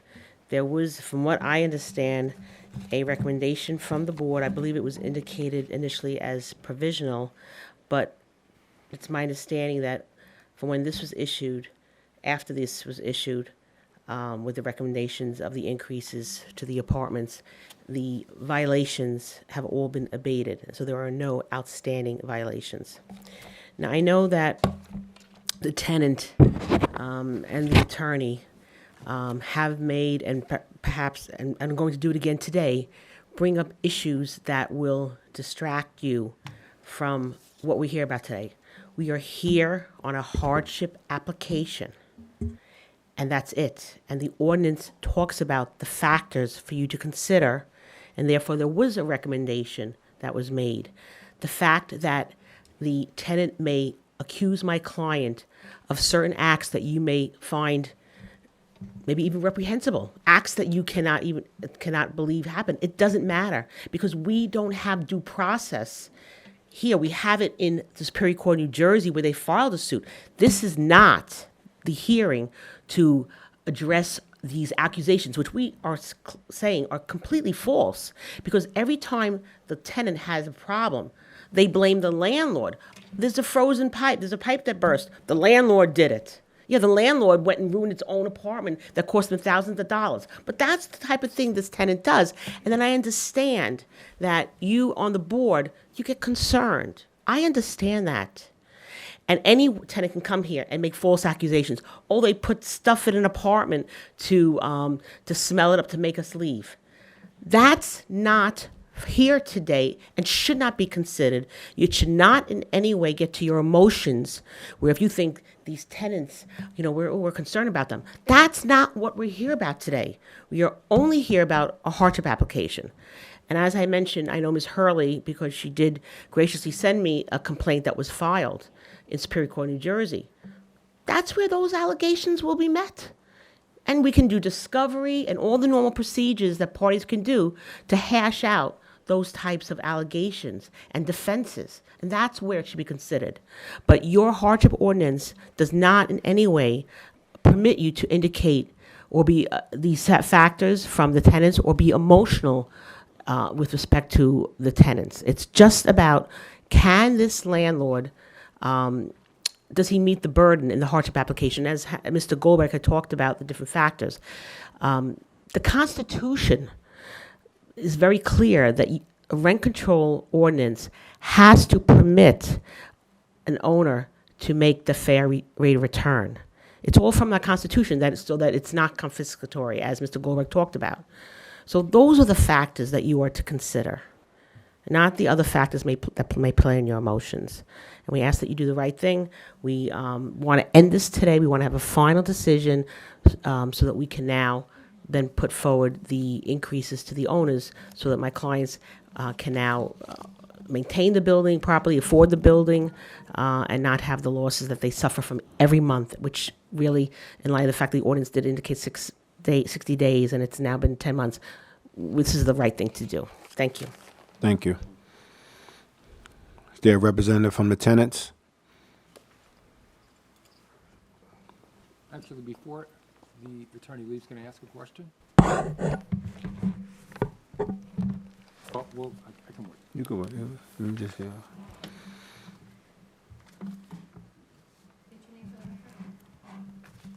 Good evening, all. My name's Elizabeth Hurley. I'm the legal director of the Waterfront Project, and I am here on behalf of Anna Bassett and other tenants at 336 New York Avenue. Now, I am an attorney. No, I'm the legal director and an attorney at the Waterfront Project here in Jersey City. Now, this hardship application must be considered within the context of the Bureau's recent recommendations and determinations about this property. Now, Ms. Tarkin is absolutely right in her statement that the board or the board must consider the question of whether this hardship application should be granted in light of, among other things, other factors that are listed in the ordinance, whether these expenses are substantiated. The expenses that the landlord has submitted to all of you in its evidentiary submissions. I submit to you that these expenses are not substantiated, and I'm happy to walk through each of them. Now, in Exhibit 1C, P5, which the landlord has submitted to you, The expenses listed, among other things, are for the year for this building: management, $10,800, cleaning, $4,000, repairs and maintenance, $4,000, legal fees, $1,000, and none of this is to mention the loan fees that the landlord is incurring each month. Now, I'd like to address each of these in turn. Let's talk about management of the building. The building is managed by Holland Management.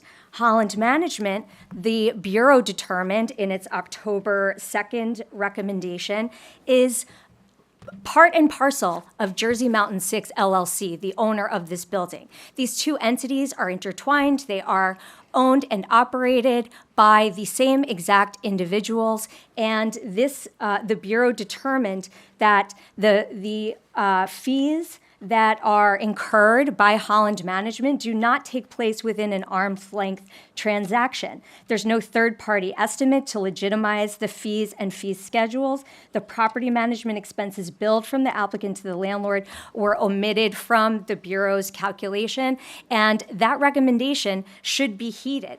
Now, the $10,800 costs that are listed as the management fees include invoices that are listed at pages 19 to 21 of the management invoices. You'll see that these invoices are to Jersey Mountain 6. It does not even indicate who they are from. To the extent they are from Holland Management, again, they should be disregarded because these are not fees that Jersey Mountain 6 is actually incurring. Now, let's talk about a security fee of $840 that is also listed. Now, in its January 14th, 2025 determination, the Bureau noted that among a patterned campaign of tenant harassment, the landlord had staged break-ins, coordinated break-ins, including gluing locks open to allow undetermined or unknown individuals to break into this building, go into the basement, all for purposes of tenant harassment. There should be no security fee that this body takes into account in determining whether or not this hardship stay or this hardship application should be granted. Now, with regard to repairs and maintenance fees of $4,000, the Bureau determined that among other violations that the landlord had committed on this property, they had no superintendent in this building, as required by the Jersey City Rent Control Ordinance. No superintendent, no repairs regularly being made. And in fact, in its January 14th determination, the Bureau noted that one of the tenants, Ms. Anna Bassett, was without working plumbing for a period of over 5 months. No plumbing, no water. And all of her written notices to the landlord went unanswered throughout that entire period. Ms. Bassett can attest to this as well, but when she approached a person who was previously employed as a superintendent by the landlord for other properties, he informed her that he had been instructed not to service the building because the landlords wanted to, quote, drive the tenants out.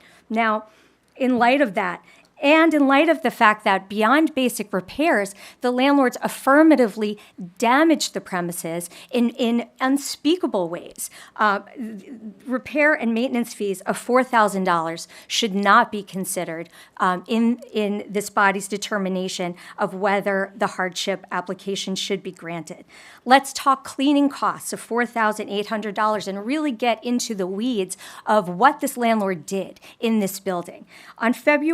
In mid-February of 2024, the tenants started to notice a foul and pervasive odor of fish in the building. It got worse and worse. The tenants themselves undertook an extensive cleaning campaign, scrubbing the hallways, the stairways, their own apartments, bleaching things, trying in vain to address this smell, all while their pleas to the landlord for help went unanswered. On March 13th and 14th, they finally figured out what the smell was because police found that 2 vacant units in the building were stuffed with dead fish, feces, and rotten milk. Now, one of those apartments was still occupied or was still lawfully leased by a tenant who happened to be hospitalized, and a senior citizen who was in long-term care. The landlord utilized that apartment and another on the 3rd floor to plant these disgusting things in order to drive out these tenants. And for over a month, the tenants of 336 New York Avenue endured this day in, day out, wondering what is going on. Now, the Bureau found, quote, that the finding of dead fish that were obviously planted throughout vacant units and the failure to address the tenant's complaint about the smell shows the landlord's blatant disregard for the tenant's concern. And yet the landlord has the audacity to claim $4,800 worth of cleaning costs for the building. Now, if I could just very quickly address two other sources of fees. Legal costs. I just want to note one thing with regard to legal costs. This is only an example of why these expenses are neither substantiated nor justified. There's a $1,000 legal cost billed by OFEC and Hines for work performed in October 2023. This relates to the filing of an ejectment action under docket number HUD DC 10351-23. That action was an ejectment for apartment 1R. Mr. Mitchell, who is the senior tenant whose apartment I referred to previously, was hospitalized. The landlord paid an attorney to try to eject unauthorized occupants from the premises, and then used that very apartment to plant these disgusting things, dead fish, in this building to drive out all of these tenants. Now, why should the tenants have to pay for the landlord incurring these legal costs? Now, Counselor, can you make it really quick, quick? Yes, very quickly. It bears noting that the highest monthly cost that the landlords are incurring is their loan. Monthly costs of $7,400 and yearly cost of $89,000. The landlords, when they purchased this property and took out a loan of $775,000 to do so, knew this was a rent-controlled unit. They knew the individual rates that tenants were paying. The only successful business model for this property to make any money was to drive out rent-controlled tenants. When that didn't work, here they are with Plan B, asking now to allow them to shift their costs onto the very tenants whom they tried to drive out. Now, I ask you to deny this brazen application for a hardship application in light of all these circumstances, not as Ms. Tarkin suggests because we are pulling on your heartstrings, but because the expenses they are pointing to are unsubstantiated and unjustified. The Constitution, which Ms. Tarkin brought up, does not require tenants to bail landlords out of an unprofitable purchase. The landlords went into this transaction with eyes wide open. They are an LLC. The property manager is an LLC, and it is not the responsibility of hardworking Jersey City residents to pay for their bad deal. I thank the board for its time. Thank you.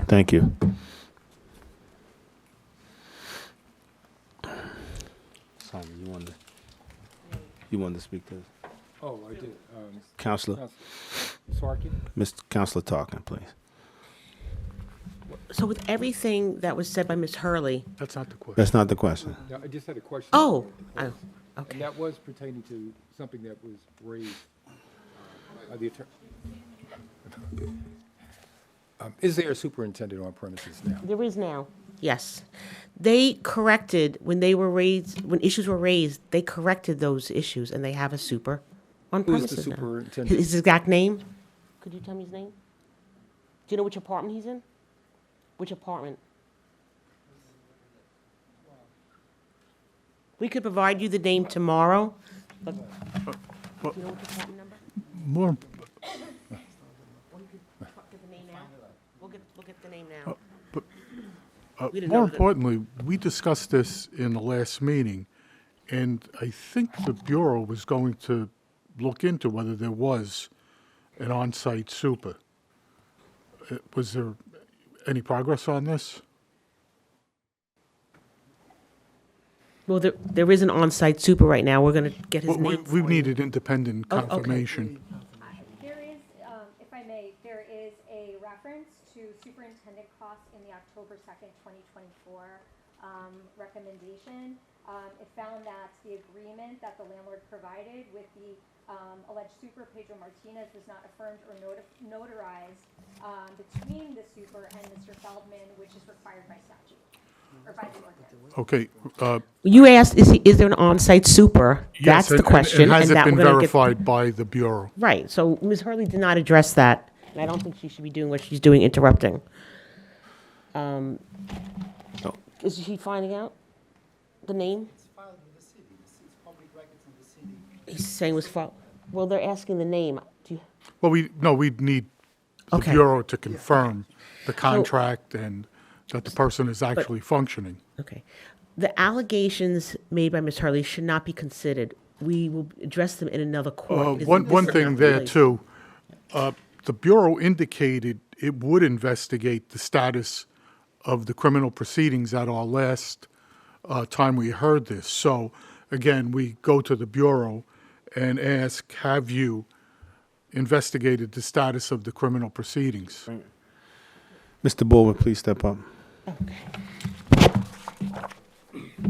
Do I need to be sworn in again? Assistant Director Eric Bulwith, hearing officer for this case. Yes, you're right. We remanded it to review to see if there was a superintendent.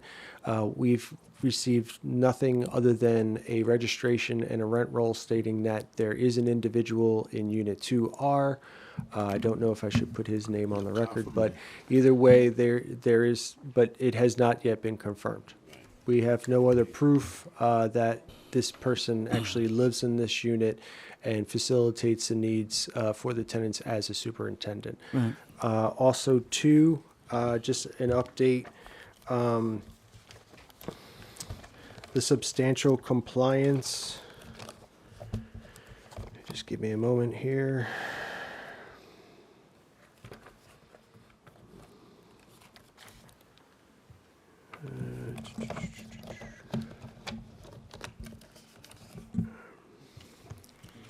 We have.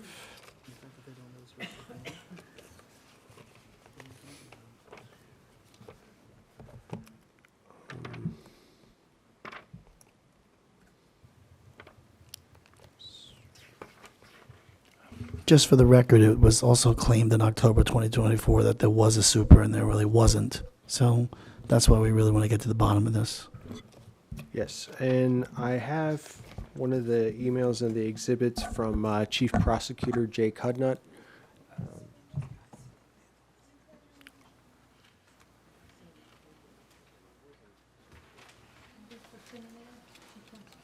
I'm sorry, Chief, this is Chief Municipal Prosecutor Jake, last name Hudnut, Hudnut, as in Thomas. Yes, okay, and so we received an email from Chief Prosecutor Jake Hudnut stating September 9th, 2024, that the summonses were handled by him personally and that the violations were abated. That's what was open at the time. However, there is still a violation that was issued by our manager of office landlord tenant relations, which was a violation of, this is 260, let's see. This would be 260-2F. Obviously, that was abated because they did submit a registration. However, it is still possibly incomplete. But I don't know, I don't have an update on that summons from John Carroll, also known John Noel. And I can say, yes, there has been notice provided to the Bureau, Office of Landlord Tenant Relations, that, you know, in the form of a registration, we have a superintendent that resides in this unit. However, that has not been confirmed by our Bureau. Okay? Do you have any questions? No, I have a question for Counselor. Just speak into the mic too, guys. Just yeah, mic goes on. There Sorry. you go. So I want to make sure I'm clear. Sure. So for building, there's only 6 units in this building? Yes, there are only 6. And for a 6-unit building, you have to have a live-in super? I didn't think for a small building, they had to be within a certain distance not live in. No, the ordinance reads that any building that is 6 units or more is required to have a superintendent living on the on the property. Yes. There are some exceptions when sometimes there are owners that have 2 block and lots, 2 multi-unit buildings, and then we allow that there's a superintendent in the one building, and then Not in the that other. superintendent will be in charge of both properties and be responsible for both properties as a superintendent. But yes, in Jersey City, if you have a property that is 6 or more units, you are required to have a superintendent. And I'm sorry, that is in 254. Tom, right? Yeah. Yes. Just for the record, Tom Colleen confirmed that. Thank you. Any other questions? I think you discussed the code violations, Eric. Yes. But we had a question also about the criminal proceedings, because it had been raised last time that the Bureau indicated it would investigate the criminal proceedings. Yeah, we have no update of any criminal. Again, as far as is concerned, there are criminal charges that probably are still pending for sure, but we don't know what the resolution is there. We don't know anything. I'm sorry? There's no court date or anything set up, we don't know. I don't know. Okay. I do not know. Again, as far as like substantial compliance is concerned, it only pertains to the local ordinances and that property. Because the tenants at the last meeting said that there were bench warrants out for the individuals. Right. Because they're not showing up at the cases. Yes, and I've gotten, again, as far as Chief Prosecutor Jake Hudnett has confirmed with me that all those summonses and cases were abated. Those violations were abated. Now, with the exception, though, again, Miss Jonna Carroll, she has a summons. I believe that is still pending. We haven't received any update on that. Okay. Either way, it has for the 6 months provisional period. It is again still violating the ordinance. Right. Okay. I just want to say though that the criminal allegations are outside of this board's scope, and substantial compliance is not perfect compliance, as we discussed in the earlier cases. It's let me read the definition instead of speculating. It's the housing space and dwelling are free from major health, safety, and fire hazards, as well as in compliance with heat and hot water and sanitary requirements. Just to contextualize the discussion here. Thank you. Right. So is superintendent now the realm of that? Right. Yeah. I want to read that, what you just said. A property without an on-site superintendent is required by 254-45B 28A. Okay. It's a municipal ordinance that you must have a superintendent on site. The landlord must provide that on site. That's the question tonight. Is there a superintendent on the site? The Bureau cannot confirm that. Your Honor. Exactly. So because Chairman. So because there's no superintendent, nobody can confirm. The landlord is confirming that someone's there, but we haven't been there to see, and there was nothing provided to the board to say that there is a super there.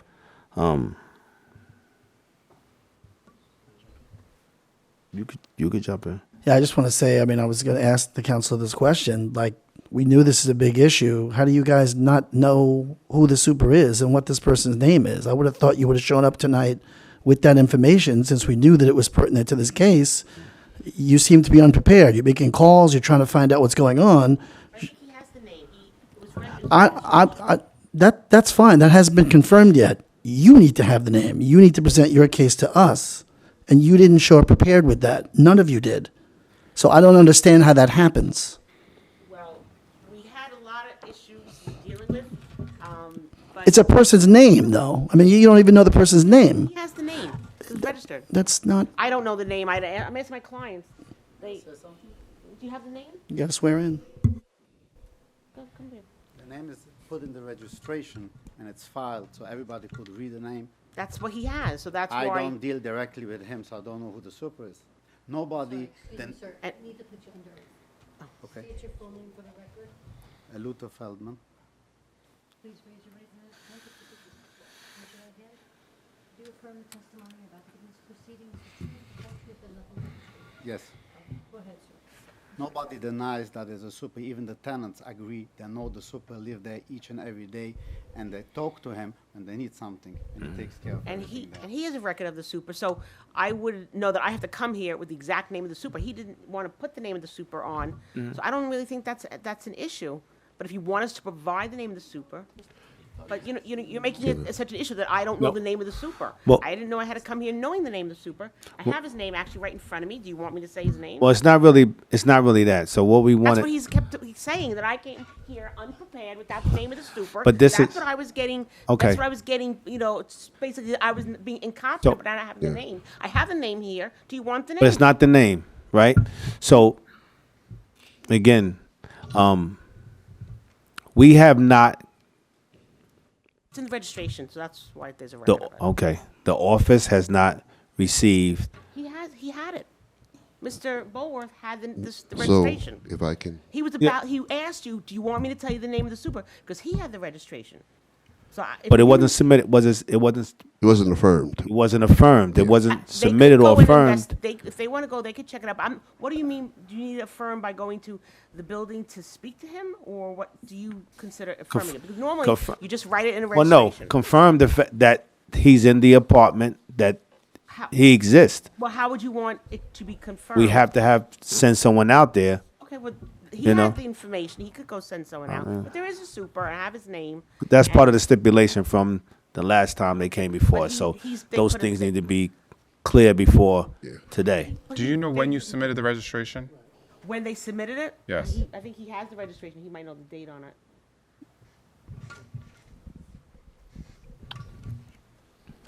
Yes, they submitted it in January. They submitted 2 registrations. I believe one was January 3rd, and the second was January 6th. Yes, again, they did, just for clarity of the record, they did name an individual in Unit 2R, but again, Is there a reason why between January and today it hasn't been confirmed? I don't know. I mean, this was on the property owner to Right, that's provide proof. So What do you? But she's provided it asking in the what- registration. Yeah, but I don't know what else you're okay, asking. I It's kind of silly that you're saying this to us when we did the registration. You have the name. So if you could, please, sir, you've said over and over for clarity. We understand. You didn't follow up to see if he's there. If you can always do that, but we appreciate if you stop blaming the landlord when they provide the name, they put it in the apartment number, and we believe that there's no issue on that. Only an issue that is being created because you didn't investigate. we rely on the rent registration Right, and exactly. and the rent Exactly. roll. However, you're probably going to have tenants here tonight that say otherwise, that there is no individual living at this property in that unit. Why would you say that? Because we've received 2 tenant petitions from these In tenants. the last 6 months, 5 months? Well, we That's can when the ask super one. was put there, in January. Okay. Between January and now, from January, it's been corrected. So I'm just saying, what you're making all these assumptions, which Okay. is not right on your part. Okay, Miss. So counsel on Miss the Talkin- record Miss is Talkin. affirming that Speculating on she's the saying that subject. she's seen this individual in Unit 2R and knows for a fact that this individual lives there. That's what counsel Okay. is saying on the record. I And didn't she's say been- that. Right? Okay, so then there isn't. So You're speculating, and that's what I have an issue with. Counsel, is there a superintendent at the property residing in Unit 2R According at to my 336 landlord- New York Avenue? According to my landlord who filed the registration, there is, and I have his name. Okay. And you have the registration that has it. She doesn't know. Okay, thank you. Let me speak to one of the tenants. Thank you. Thank you. he's in 3R, not I live in 3R. I live in 3R. I know. 2L. Sorry. Yes, my name is Mark Rosenthal. Rosenthal, Rosenthal. I'm a tenant, 336 New York Avenue, apartment 3R. Just one second. You swear the testimony you're about to give in this proceeding is the truth, the whole truth, and nothing but the truth. Yes, I do. Now, please state your address. 336 New York Avenue, apartment 3R. Thank you. Go ahead, sir. Yeah, well, there's a lot of, obviously, factual jumble and things and different names that get put on stuff. Different attorney every time. However, I recognize this attorney, Roberta Tarkin, because my wife and I met with her to discuss this case for her to represent us at an earlier time. I'm not a lawyer. I don't know if that's okay or not okay. She doesn't remember. She at that time advised us, you're probably going to have to go because the landlord's going to get what they want anyway. And we said, said, are you working for them? She also represented another tenant in our building who was looking for representation. Okay, I just But it's true. hold Okay, hold it. Okay, I'm just mentioning. Hold it. No one speaks out of turn. This is my spot.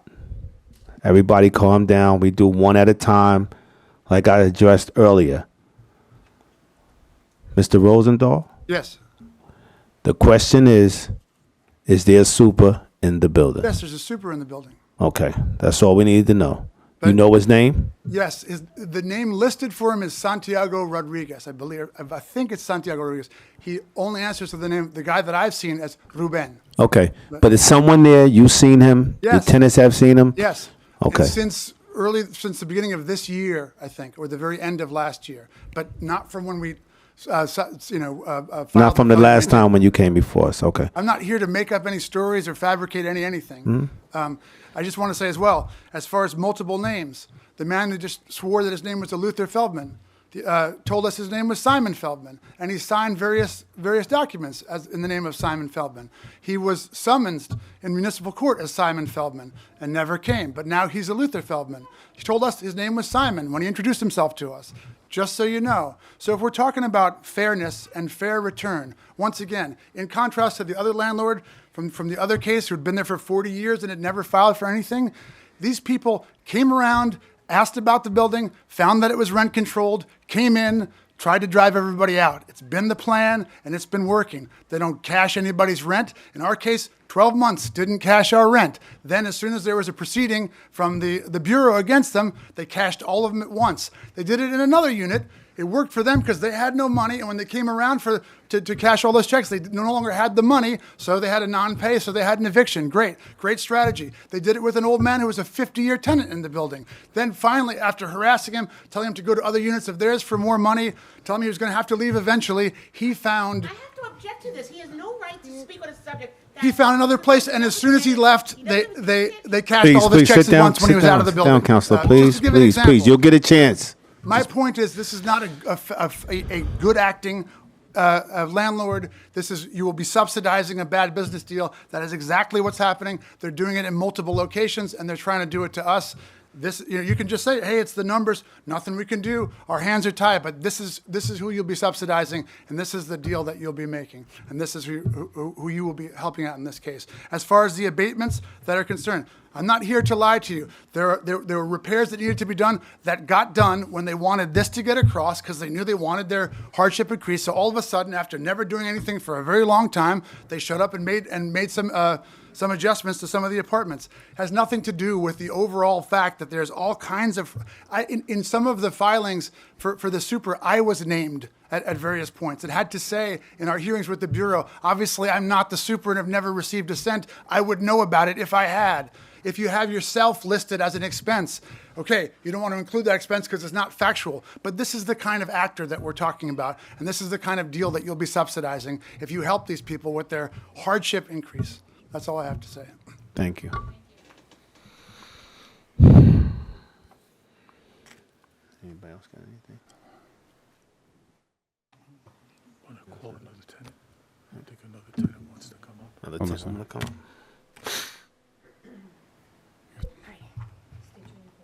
Anna Bassett.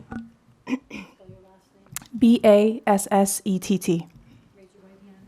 You swear the testimony you're about to give in this proceeding is the truth, the whole truth, and nothing but the truth. I do. All right. Before you start, Ms. Bassett, we know all about the department with the fish and all that kind of stuff. Just if you're going to tell us something different. I will try. I did write something, but I could just whip through it if that's helpful. Go ahead. Okay. Okay. Okay. I'll be mindful of that too. Okay. So when we were here in November, we asked the board to consider the ongoing harassment complaints against our landlord as a part of your review of their hardship rent increase application. And at that time, and still today, the criminal mischief and harassment charges are active against the property owner and operator Zevi Stein and Simon Feldman. We were told these matters belonged in municipal court. The landlord's attorney, the last hearing, claimed ignorance and of any wrongdoing and asked the board to ignore those issues and focus solely on the increase, just like we're hearing today. So I want to clarify this. I want to drive this point home. And it can't be overlooked. We are here today because Jersey Mountain 6 LLC filed for a hardship rent increase. Holland Management, the property management company on paper, is the entity who we primarily engaged with as the tenants of 336 New York Avenue. Jersey Mountain 6 LLC and Holland Management, as we've stated earlier, are one and the same. They were both owned and operated by the person that we know as Simon Feldman, but is here today claiming that his name is Eluther Feldman, and their property manager, Zevi Stein. For the purposes of this statement, I will refer to them collectively as the landlord, and please remember the point that they are not separate entities, but they are one operation using multiple names, one person behind it all. So based on the public records and our interaction, it appears, and this was something I didn't realize I was going to learn by him acknowledging his actual name, because this is something that we were concerned about.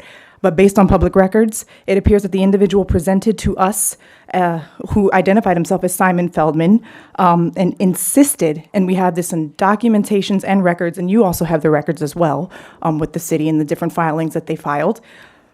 He insisted that he was separate from the building ownership and an owner of Holland Management. He is, in fact, Eluther Feldman. And the evidence that we've submitted for judicial review at the municipal court suggests that Simon, a.k.a. Eluther, deliberately misled us about his identity and involvement in the harassment. And that deception alone requires judicial scrutiny. And especially given the fact that they haven't appeared in court, but now I know why. You can't summon someone who doesn't exist. So regarding the determinations of the failure to maintain services, the Office of Landlord Tenant reviewed our petitions for failure to maintain services. And to refresh your memory, in my unit, as you heard, I lived without plumbing for over 6 months, or working plumbing, all while the landlord engaged in a multitude of other criminal mischief, intimidation, and harassment tactics against my neighbors and I. Excuse me? Yes. I'm sorry to interrupt. This is the hardship application. So Understood. we're reviewing testimony for the hardship application and not supplied services. And the criminal allegations are outside of this board's purview. I would like to repeat that. Okay. The criminal allegations, I guess I will reference the failure to maintain services petition and just say that we postponed the determination based off of whatever findings the Office of Landlord Tenant was, I guess, determined. And ultimately, they did determine that our claims of harassment, dead fish, feces, et cetera, were indeed factual. That is written. And I know Director Richardson can attest to that. And I do have the documentation here if you need to see it. Ultimately, since our last hearing, I'll just wrap it up by saying that would have been November. So we had the hearing, the failure to maintain services hearing in December. Since then, 2 ceilings have collapsed, and there's been a major, whether you want to call it a cut pipe or a burst pipe, the bottom line is that from the 3rd floor all the way to the basement, my unit including, some kind of major issue happened and flooded out the 3 floors of the building. Since then, no one has actually came back to check on top of the superintendent situation. So I would say that would be important to confirm and make sure. And ultimately, it's the same thing that you keep hearing, but I think it's important to emphasize again.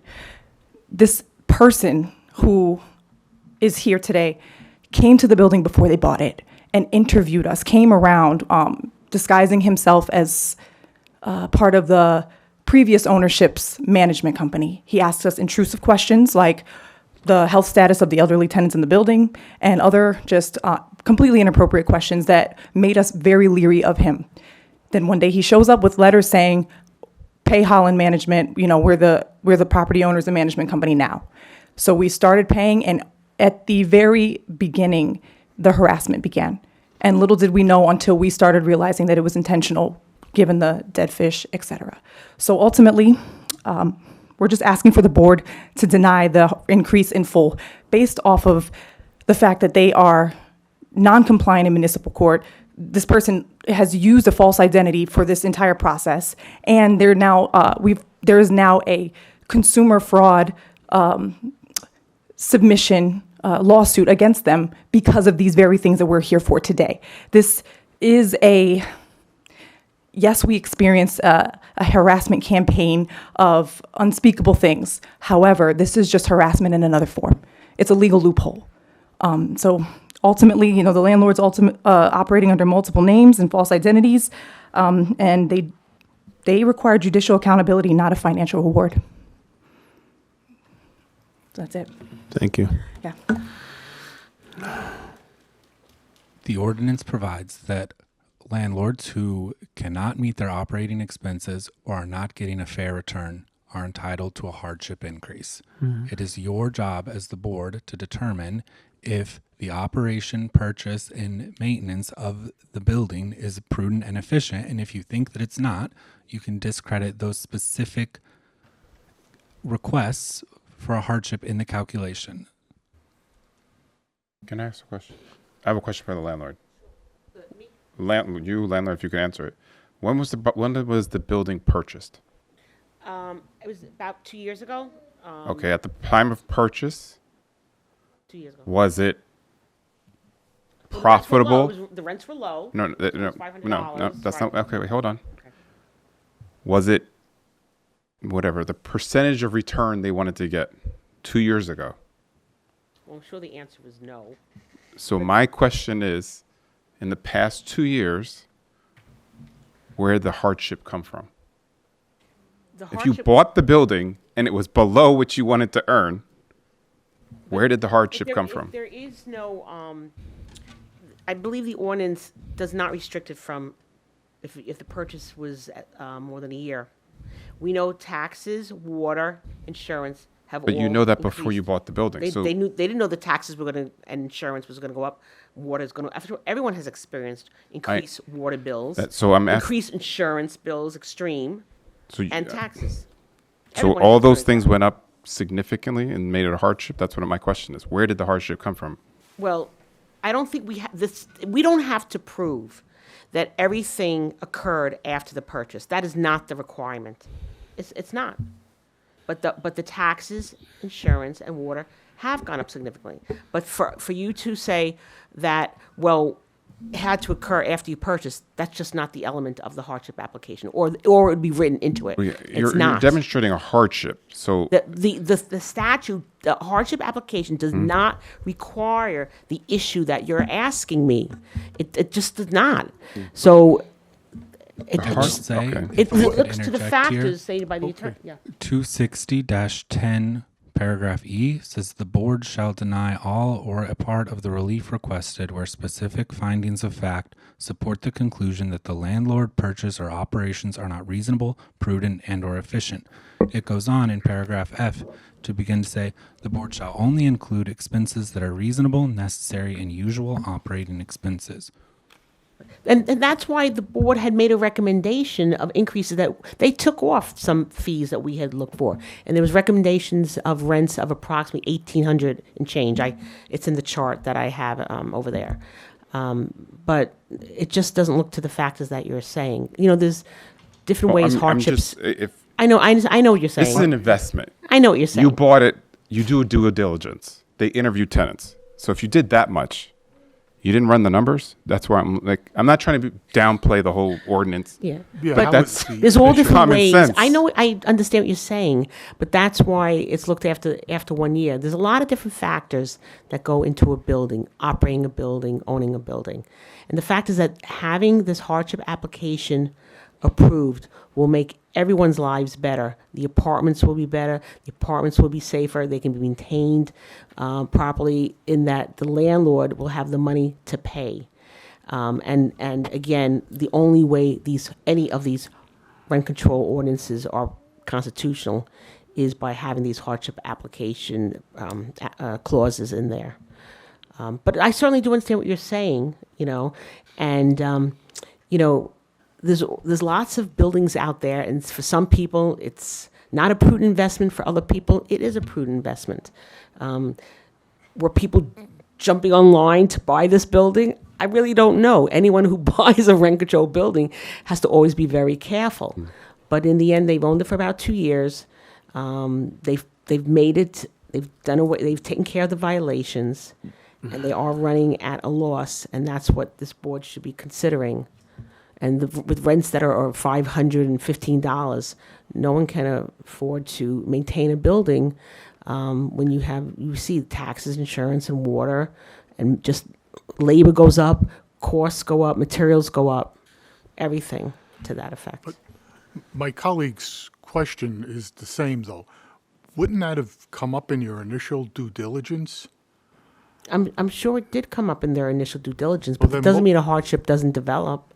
Right. But so what was then their plan? We've been hearing about a game plan to resolve that lack of due diligence in the initial purchase.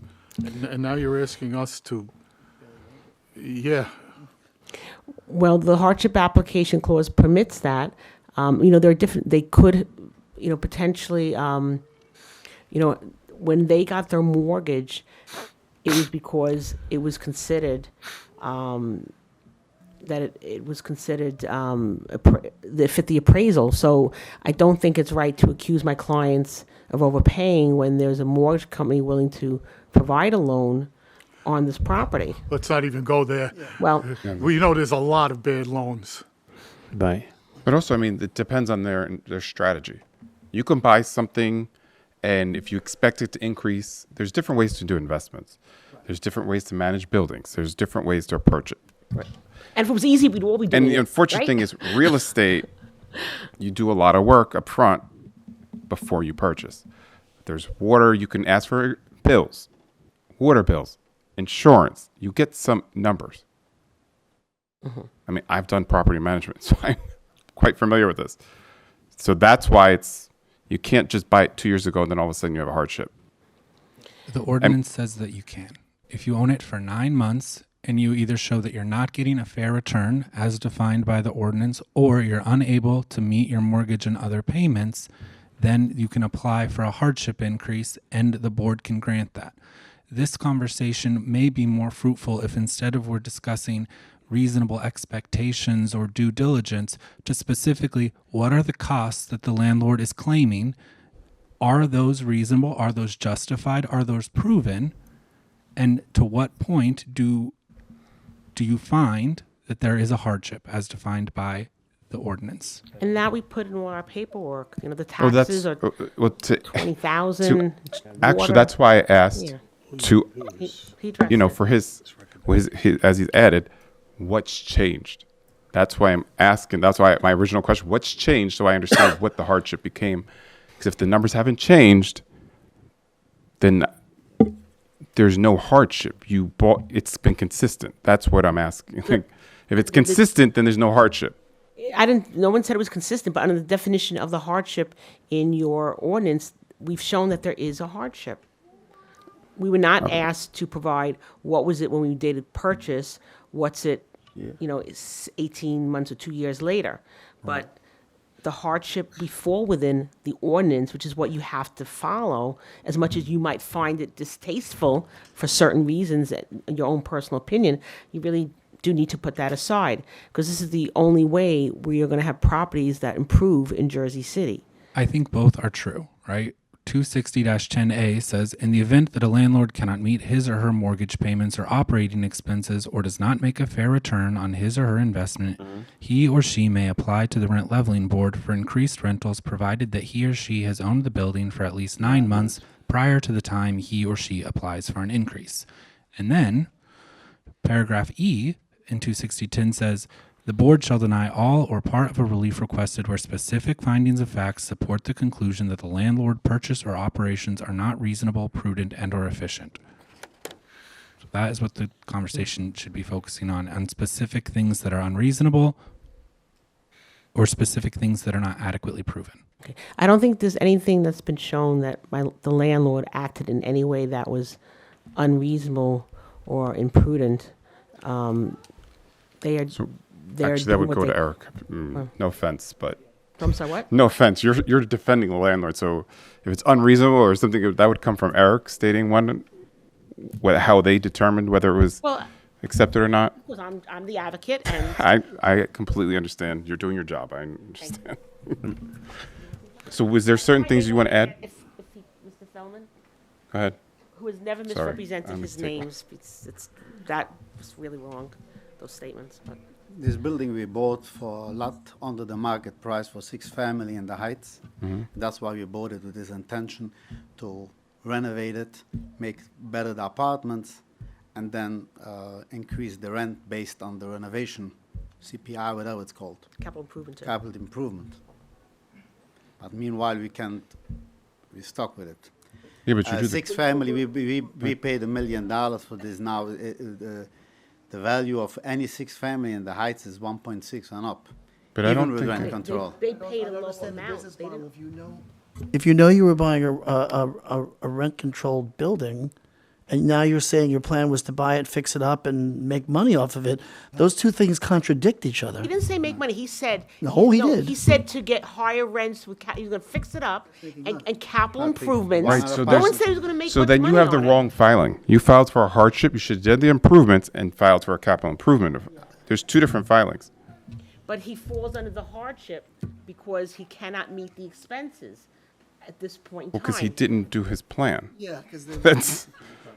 He did. He bought the building well below the market, what the market is. What he Well just below said market. did not. It's not matching what. Okay. I understand, but that's how he in the should've real let you estate business bought the building well below market. He believes he was making a prudent investment. Right, but also Okay. buying it under market doesn't help your argument either, because then you're now admitting that the expenses weren't that much to even get into this in the first place. So I don't understand that. No, I don't. The expenses are the water insurance. I get that part. I'm just Other saying if your initial cost is buying the building bought and it- he bought it under market, Right. then you're already sort of in a place where you're buying it because it's rent controlled. Like those two things kind of go together. It's under market because it's rent controlled. Now you're saying you want to fix everything up and bring it up to market value. That doesn't But he make doesn't think sense. he's going to be able to bring it up to market. That he probably can't. He just said market He's gonna- value in the but- Heights was 1.6 or whatever it was. Right, That's but what he's going to fix up the apartments. But right now, he qualifies for a hardship because he cannot. He falls within the formula set in the ordinance, and he did pay well below market. But here it is. After 9 months, he was able to file for an application. I don't know how many months he exactly waited. We're going by the ordinance. If the ordinance made people wait 5 years, it'd be a different story. The ordinance is not written like that, and we know that taxes do not double in 9 months. So there's a reason why the ordinance was written the way it was, and probably to encourage some kind of development. But you're ignoring the fact that the ordinance has within it 9 months, knowing that there are so many factors with real estate, improving real estate.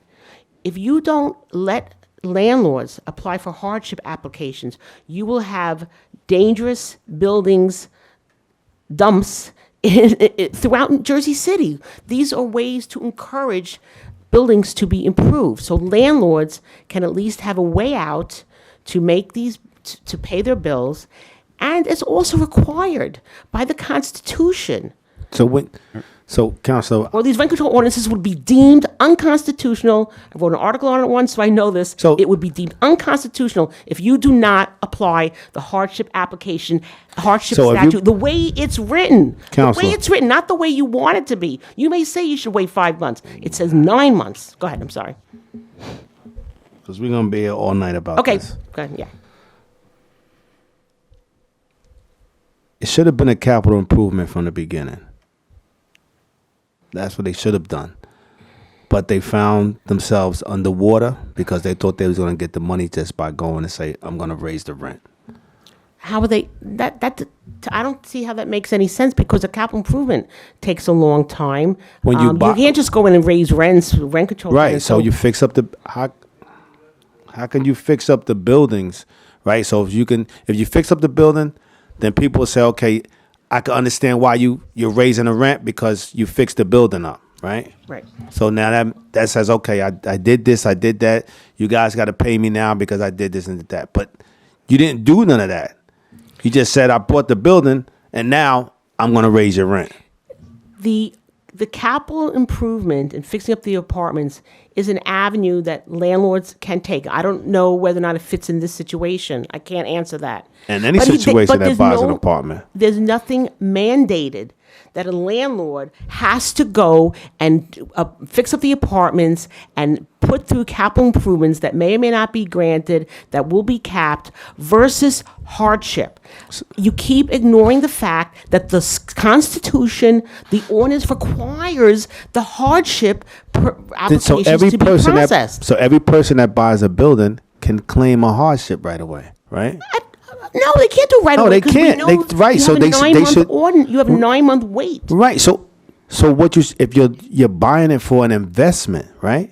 So if you're going to invest in something, you're going to put something into something to get something out of it, right? It's like planting a seed. You're going to water it so it can grow, so you can get the fruits from the labor, right? So same thing with this. If you're buying something, you're expecting it to grow to become something else, so you can get something out of it. But you're buying something and you're saying, I'm not going to get nothing out of it, so I'm going to go this route. I'm going to put it on the a way person. you're looking at this is not at all correct. It's not at all proper because you're going outside of the hardship clause in the ordinance. All these things that you're talking about are irrelevant. Irrelevant. Because the ordinance says not to consider what it says and nothing else, and you have to follow your ordinance. But even he said he bought it under market to fix the apartments up, He expected to fix it up. He did. which goes back to the capital improvement route. It doesn't matter. It kinda does. It doesn't because the application that's before you is a hardship application. Okay. That's all that matters. Okay. That's all that matters, and you have to follow your Okay. own ordinance by Supreme Court of New Jersey. All right. Thank you, Follow your Counselor. own That's ordinance. thank you. Listen, Very briefly. Less than 30 seconds. very briefly, because Very briefly, I just want to say that the language of the ordinance is what is at issue. And what the ordinance provides is that an owner of if a landlord has owned the building for 9 months and can't meet their expenses, they may apply for a hardship. Or they may apply for a hardship exemption. Not that will be granted. They're not entitled to it just because they apply for it. They have every right to when they establish those prerequisites, but they are not entitled to it despite what they want to have happen after having made this deal. I worry about the precedent that granting this application would set, because basically it would say, if you can get yourself a mortgage, it doesn't matter how high, if you can wait 9 months, you can get a hardship and raise the rent and meet your expenses. And essentially it is a runaround against the rent control ordinance, which is so essential to the ever dwindling supply of affordable housing in this city. Now, just as a final note, because I know emotions are running high. Really, there's the only thing to look at is, are these expenses substantiated and are they justified? Was this reasonable? And looking at those individual expenses that they themselves have itemized, and looking at the fact that they have not supplied evidence to substantiate. She already put this on. Now Okay. Listen. Hold on. Please, could you please? But you spoke No one interrupted you. But you spoke already. Please, you spoke already. Please. I do ask that the issue come down to that very narrow question. Have these expenses been substantiated for purposes of determining that there is, in fact, a genuine hardship beyond the fact that the initial plan to buy a cheap building, drive out the rent-controlled tenants, and charge more didn't pan out? Thank you so much. Thank you. Motion. Oh. So I just wanted to add to repeat what council shared with you guys. When you look at 260-10, and this is E, again, it says the board shall deny all or part of the relief requested where specific findings of the facts support the conclusion that the landlord purchase or operations are not reasonable, prudent, and or efficient. I'm sorry. The way this reads, and again, it's both. And so, as the council said, you're looking at operational expenses and was the purchase reasonable? And this is based on what I'm reading, based on the ordinance. Right. So I believe you can look at both situations. Okay. Motion to close the public portion Second. of this meeting. Sorry. Okay, we have a motion to close public speaking. All in favor? Aye. All right. Public speaking is now closed. All right, come on, y'all. Okay.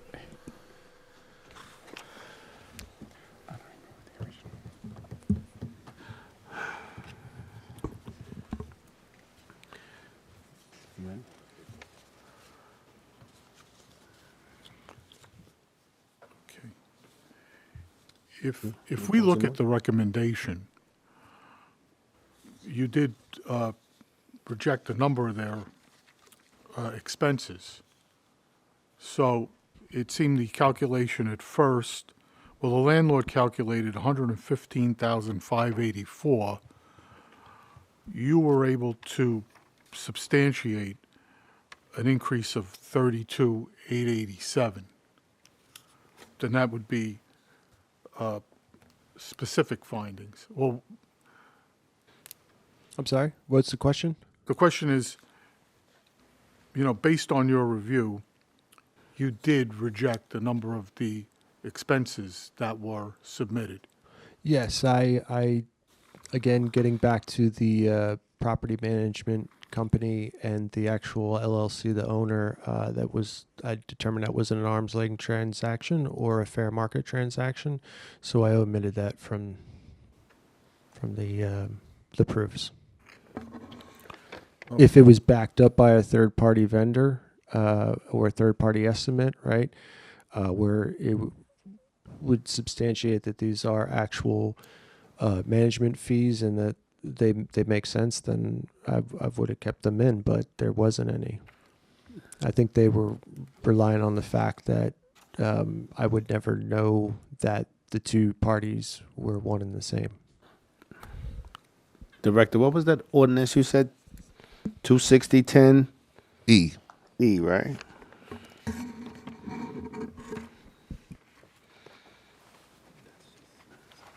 Okay, I'll make a motion.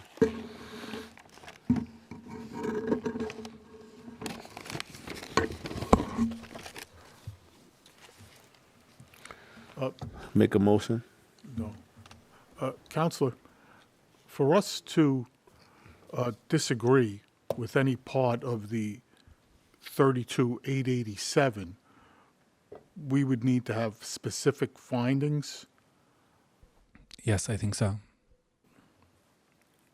because you're saying we could find that wasn't reasonable or prudent, maybe the purchase to begin with, but for us to have anything to say about the 32,887, we'd have to say, well, X amount needs to be disqualified for this reason, or... Exactly. Okay. My last question, if we were to accept the Bureau's recommendation, can we also make that provisional? Yes.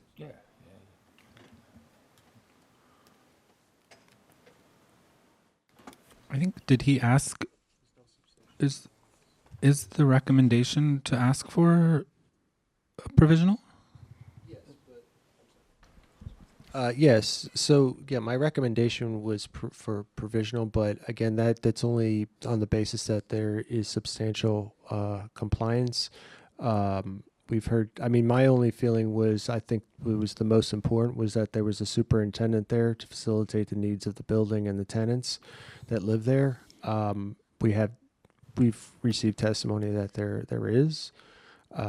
So, I mean, again, as far as any major violations, I have not, again, been notified. I've not seen any, and I've not been notified by the prosecutor's office that there are any.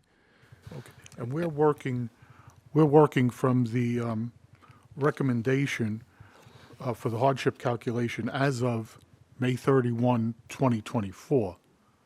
This is what we had in our file. Okay, yes, and you should have had the October, which is in the exhibits. Should be an October 2024 recommendation. And there was no other filings from the tenants about any problems in the building? No, nothing like that? You don't have an office? Not to my knowledge, no. Okay. If there was anything as far as like, if there was anything as far as like violations pertaining to the Pertaining property. to the property. Okay. Not to the, that were criminal filed. stuff. Right. Right. Property stuff. Now, there are petitions that are open, and there are violations there, I'm sure. From my understanding is that it's been abated. And again, this is just a recommendation. Right. You can deny, you can approve, you can modify.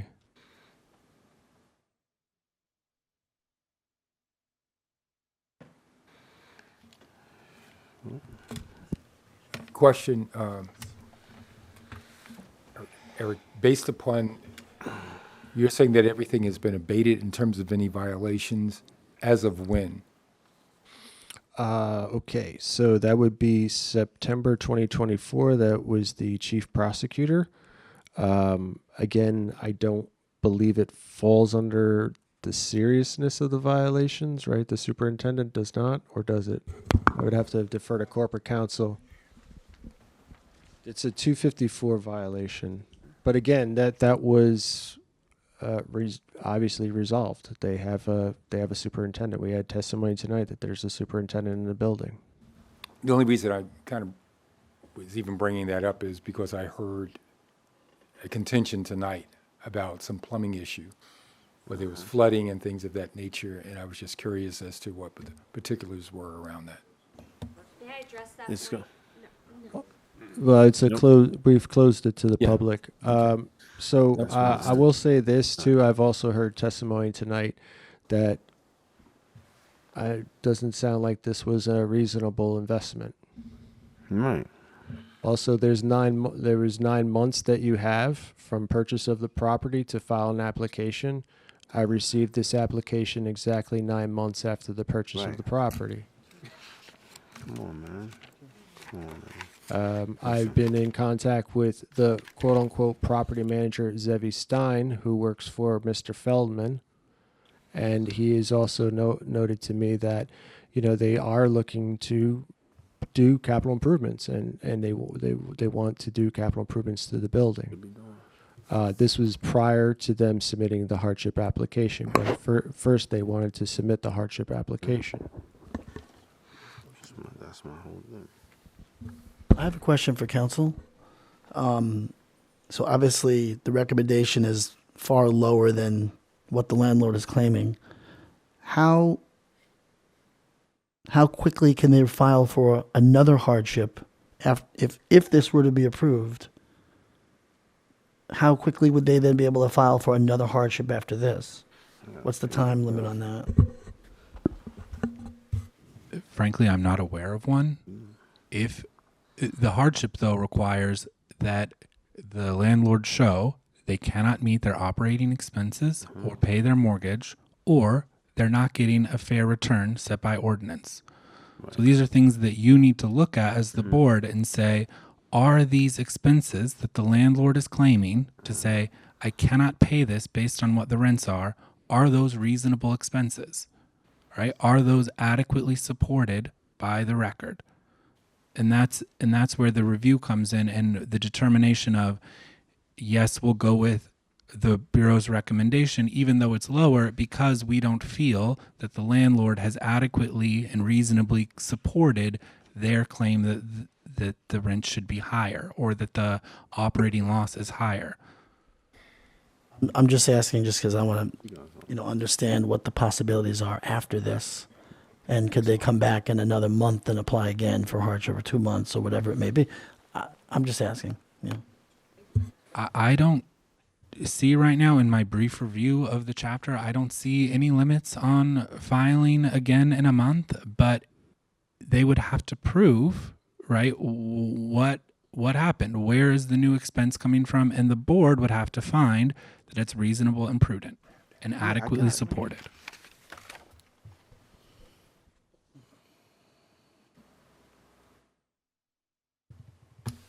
Right there.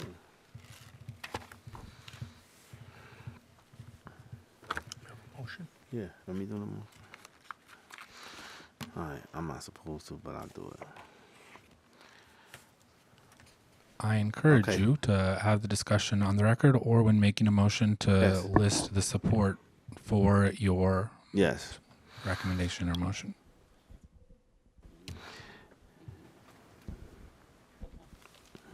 Based on 260,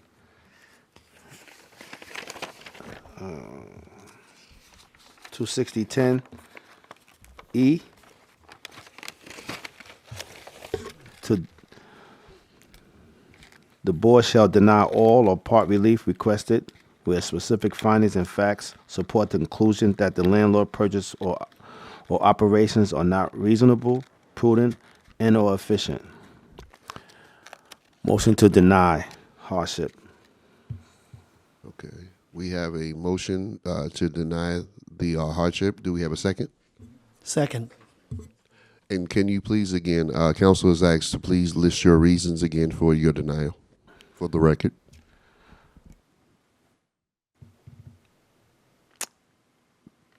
Well, based on the information that was given from the landlord earlier about his purchasing of the building, it was to make an investment versus capital improvement that should have been filed in the beginning.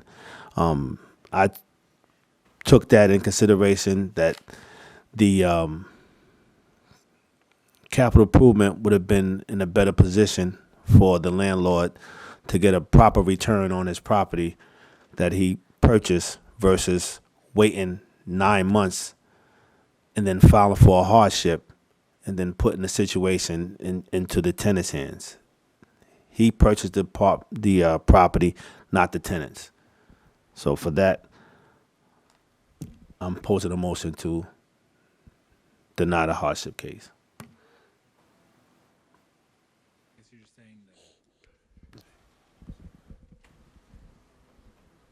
You're saying that their claims that they're operating at a loss and they can't pay that. That's just unsubstantiated, or no? Right, they're operating at a loss, but I think the reason for that is because they didn't do it with the intentions of making the investment of a capital improvement to the property to make it better for the tenants in the property. So it was just more of turnover of the money versus the property.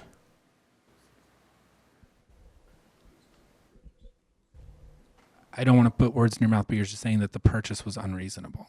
Purchase was unreasonable.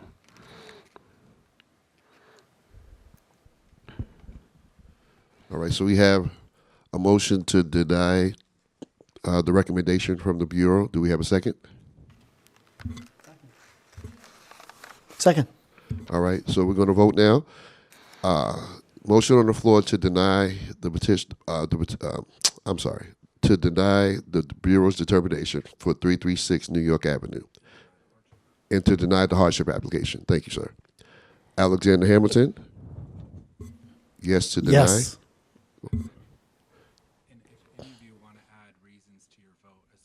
So, that's fine. for the record, if you want to add reasons to your vote, we encourage you to put that on the record as well. So, Yeah, Alexander Hamilton? The answer is yes, still. I don't find that there was enough substantiated evidence regarding any, work that took place, bills that took place. Even in the recommendation, it was substantially less than what was being claimed. And I think that this whole thing was wrong from the beginning. I think the way that it was implemented was wrong. So I have an issue with the route that was taken, but I also don't think that the expenses are substantiated enough. All right. Dane and Hill, you've already spoken. Do you want to add anything else to your statement? Yeah, no, I just want to say that I understand the landlord's position, the owner's position. I understand that too. I understand when you purchase something, you're expecting to get the best out of it. I truly understand that. But I also look at when you're getting something like that and other people are involved with it, you should make sure that those people that are involved with it also benefit. So it shouldn't just be you when other people are involved. It should be everyone. So that way, if you decide to do something different, nobody's affected by the fact that you didn't do anything different. And so your vote is, again, Yes. yes to deny. Okay. James Eacock? I vote yes to deny. I didn't think the purchase was reasonable or prudent. Okay. Joe Williams? Yes, deny. Did you want to add anything? No, you don't have to. Clear enough already. And Sullivan Johnson? I wish to abstain. Abstain. Okay. So we have in the case of H20240002 hardship application for 336 New York Avenue, we have a vote to deny, 4 in favor of the denial, 1 abstain. The vote passes 4 to 0 with one abstain. All right. Motion to close the meeting? We have a motion to close out the meeting. Do we have a second? Second. All in favor? Aye. Aye. Consider the meeting closed. Thank you. Good, did a great job, man. Good job. I was wondering how we going to, that's where we wanted to go, but we had to put. Right. Whoops.